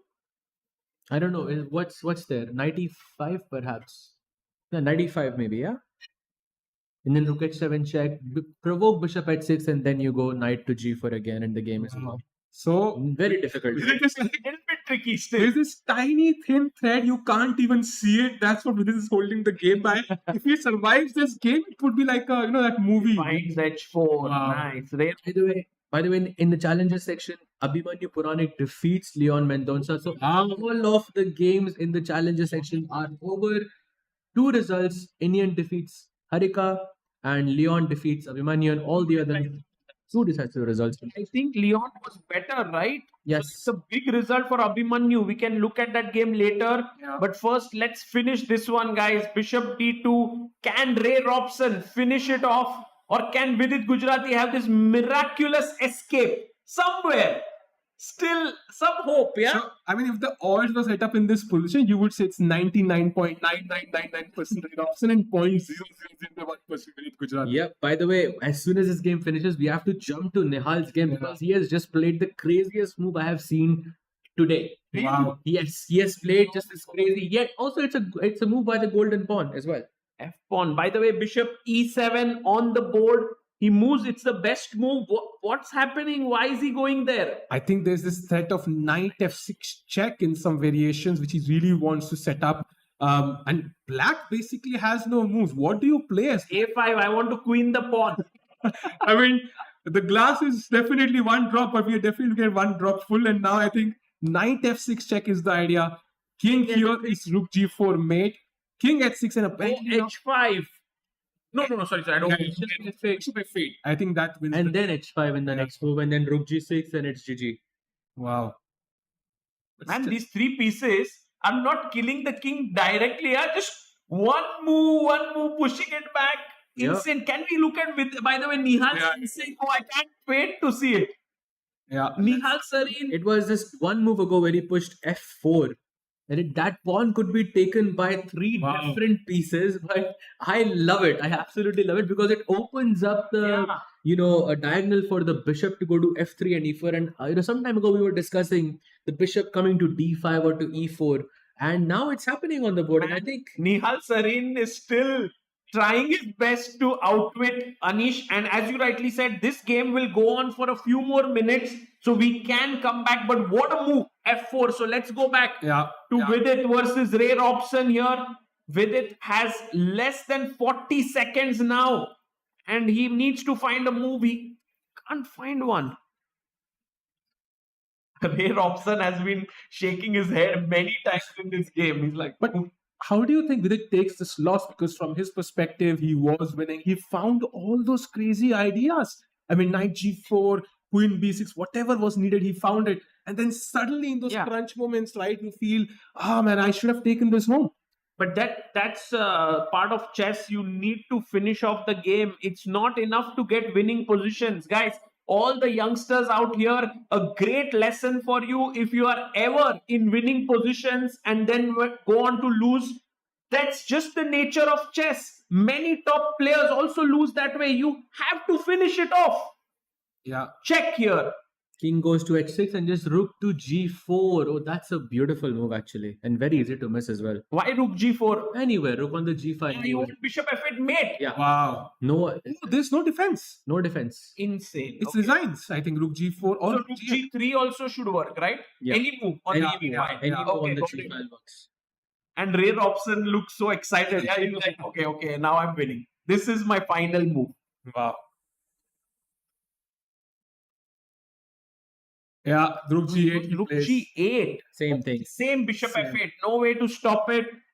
Guys, look at the pretty mate here. The knight controls the light squares. The rook controls the g file. And the killer blow by the bishop. With it. Oh, plays bishop b. Oh, he plays bishop b4. If you take the bishop, the knight is hanging. But h5. What? By the way. Best move, best move in the position, and only move finds h5. If bishop takes bishop, rook g6 mate. Wow. What is it called? The Arabian mate? Yeah. Wow. And I think now I think this is the time to resign. Yeah. But this is now kudos to Ray Robson, and we talked about the accuracy. Now Vidit's accuracy went from 97.4 to 83.6. That tells you, those crunch moments, time pressure moments really make it difficult for anybody. Correct. And Ray Robson is going to win this with it. About to resign here. There's no way he can prevent the mate. And yeah, it's tough to take such losses. But chess is tough. No one said it was easy. Very, very tough. Yes, very, very tough. And by the way, tomorrow Vidit plays Nihal. Oh. So that's going to be a And if crucial match. Nihal wins, he will have like this wind in his sails. Yeah. Oh, I think Vidit is about to resign. He knows it's over. We're going to see handshakes in about 4 seconds from now. Yeah, right. It's just time. He's going to lose on time. Oh, wow, man. Ray Robson, hats off to him for this fight. And of course, with it, a pity there. He played well. And yeah, he's just talking about that position with him. Yeah. It was a very difficult game, but yeah, what a fight by Robson. It was, especially in crunch time. Those puzzle rush, has definitely has to have some role in this. Absolutely. In this fast format game. But yeah, let's Go to Nihal. Nihal is completely winning, by the way. Wow. So this move was crazy, and Black had to play f3 to stop that bishop. He move. played it. And now Queen h4 crazy move, and this is where Rook f7 was a mistake from Anish Giri. And now Rook g3. Oh, doesn't find it. He plays Queen d8, threatening a mate in one, Queen g8. Isn't that good enough? Is Rook g7 the only move for Anish Giri here, which he will surely find? And the same situation we saw in the previous game, the same time situation is here again. He found it. Anish Giri. By the way, Sahil, can you show that winning idea? He takes the rook. Yeah, takes. Yeah, takes, and now king takes is probably a bit worse. Bishop, because you're allowing a bunch of checks, so bishop takes is better. Yeah. Okay, Now you just want to win the f3 pawn somehow, yeah, and that's it. And that's it. As in, you think White will win this? Yes, if you win the f3 pawn, I think you have a good chance to win this. I think again, it's wow. I think the idea of that blue arrow is to give some breathing space to the bishop on g7, and Anish is going for it. He sees it. He's like, I won't let my bishop die there on g7. Pushes e4. Well done, Anish Giri. okay, if you go d takes c4, then of course a c4 pawn hangs, so you cannot do that. If you go queen g6 check, perhaps. Yeah, maybe that's the best move, right? Queen g6 check, king h8, h6. But this is exactly the moment where Nihal should be, the best at, I feel. Yeah. You meet the time. Yeah. He's a. We call him the master trickster. Yes. You pick him, yeah? Yes, exactly. The master trickster. I like that name actually. The position is such, either you trick your opponent or you get tricked, because Black also has that pass pawn on f3, and you're 2 squares away from queening. If you take the c4 pawn is also weak. The bishop is right now not doing much. So queen g6 is an important move to find for Nihal. But queen g6, I mean, he will play it, I believe. There's King nothing h8. else to do. King. No, he takes on e4. He gives up the pawn on c4. He's like, Nihal is saying, you take my pawn on c4, I'm okay with it because I'll block it with bishop b3 when you give me a check. Oh, but maybe he will take on e4 instead now. Oh, he took on e4. Now queen takes c4 is not okay. Yeah, queen takes c4, bishop b3. Okay, So queen e4. e4, yeah. He finds it. Anish Wow. Giri. Look at him. Look at Anish's face. He's like, Nihal, what's wrong there? Why did you play this? And Nihal has blundered. Oh, his expression says it all. No. He didn't expect bishop takes e4. Queen takes e4. And look at him. Oh, he cannot believe it. And not to forget, Black has 2 pass pawns now. The bishop is also opening up towards b2. Second day in a row, we can see the same expression on Nihal's face. And he doesn't have time for right now to shake his head. He's 40 seconds. He needs to focus on the game. No, he can play queen g6 check and it's still draw. So I mean, it's just Yeah. he has to. Some- That's reality. Right? Yeah, it's difficult. You can, of course, you must do it because right now you must, Yeah, maybe you're right. it's too much damage. I think otherwise, if you continue playing, you don't want to lose this game. You don't want to start with 0 out of 2. Remember that. Yeah, true. That's what happened yesterday. But right now, can Nihal rebalance himself, get into the groove and say, okay, a draw is fine now. Let me get that half point. Or will he say, no, he wants to play for a win? Yeah, he's still pushing, wants that f3 pawn. He wants to remove the biggest threat Black has. But the problem is, I can even give that pawn away. Just push d3. I still have a pass pawn. And again, my focus is on that b2 square.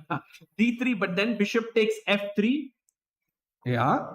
and then you go queen d4 or what? Queen takes c4 check. Check. Game over. Queen c2, yeah. That's a mate, yeah. Wow. This is what you don't want to happen. Yeah, and if this happens, I think this will really. No, this is disaster. Yeah. Okay, let's see. D3. Oh, Anish finds it.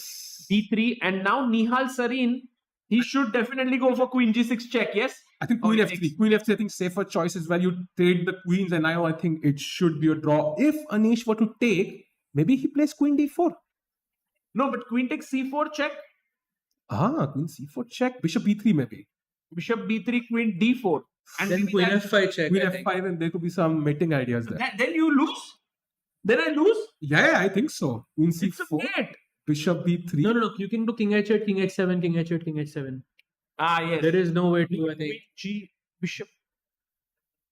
Queen d4, Yeah, Yeah, queen Queen f5, king h8. king. yeah. You have to be careful though, very careful though. I think there are a lot of problems in the position and the mouse placement, but for now, maybe stick to the live position. Yeah. Yeah, let's stick to the live board.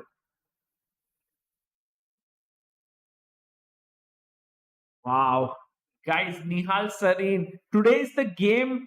Today's the day where the favorites in the position haven't won, yes? Yeah. Like Nihal was totally winning, he couldn't win. Vidit was better, clearly he couldn't win. He goes Or queen- draw. Yeah. And Nihal is there. And Anish also laughing. Yeah, I think he knows he escaped there a little bit. Oh. Hmm. Yeah, that's a sad. Well fought by Anish, For but yeah, sure. it was a great, opening choice and great pressure by Nihal all the way. I think. I must say, like Nihal Sarin played beautifully, right? Yes.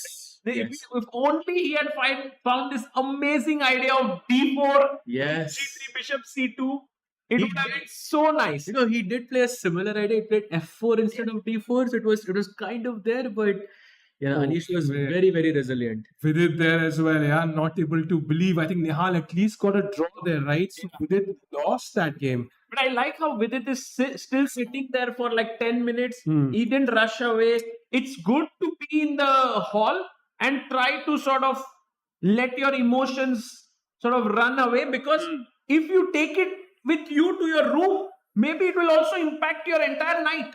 Agreed. Absolutely agree. And you can see Nihal laughing there a little bit. He knows, I think he had a chance. And I'm pretty sure, I think Anish saw that d4 idea. Yeah. I'm pretty sure he saw it. Amazing. And guys, look at this analysis session. They don't need to move the pieces. They don't need the position on the board. They're just talking about it and just talking with their hands.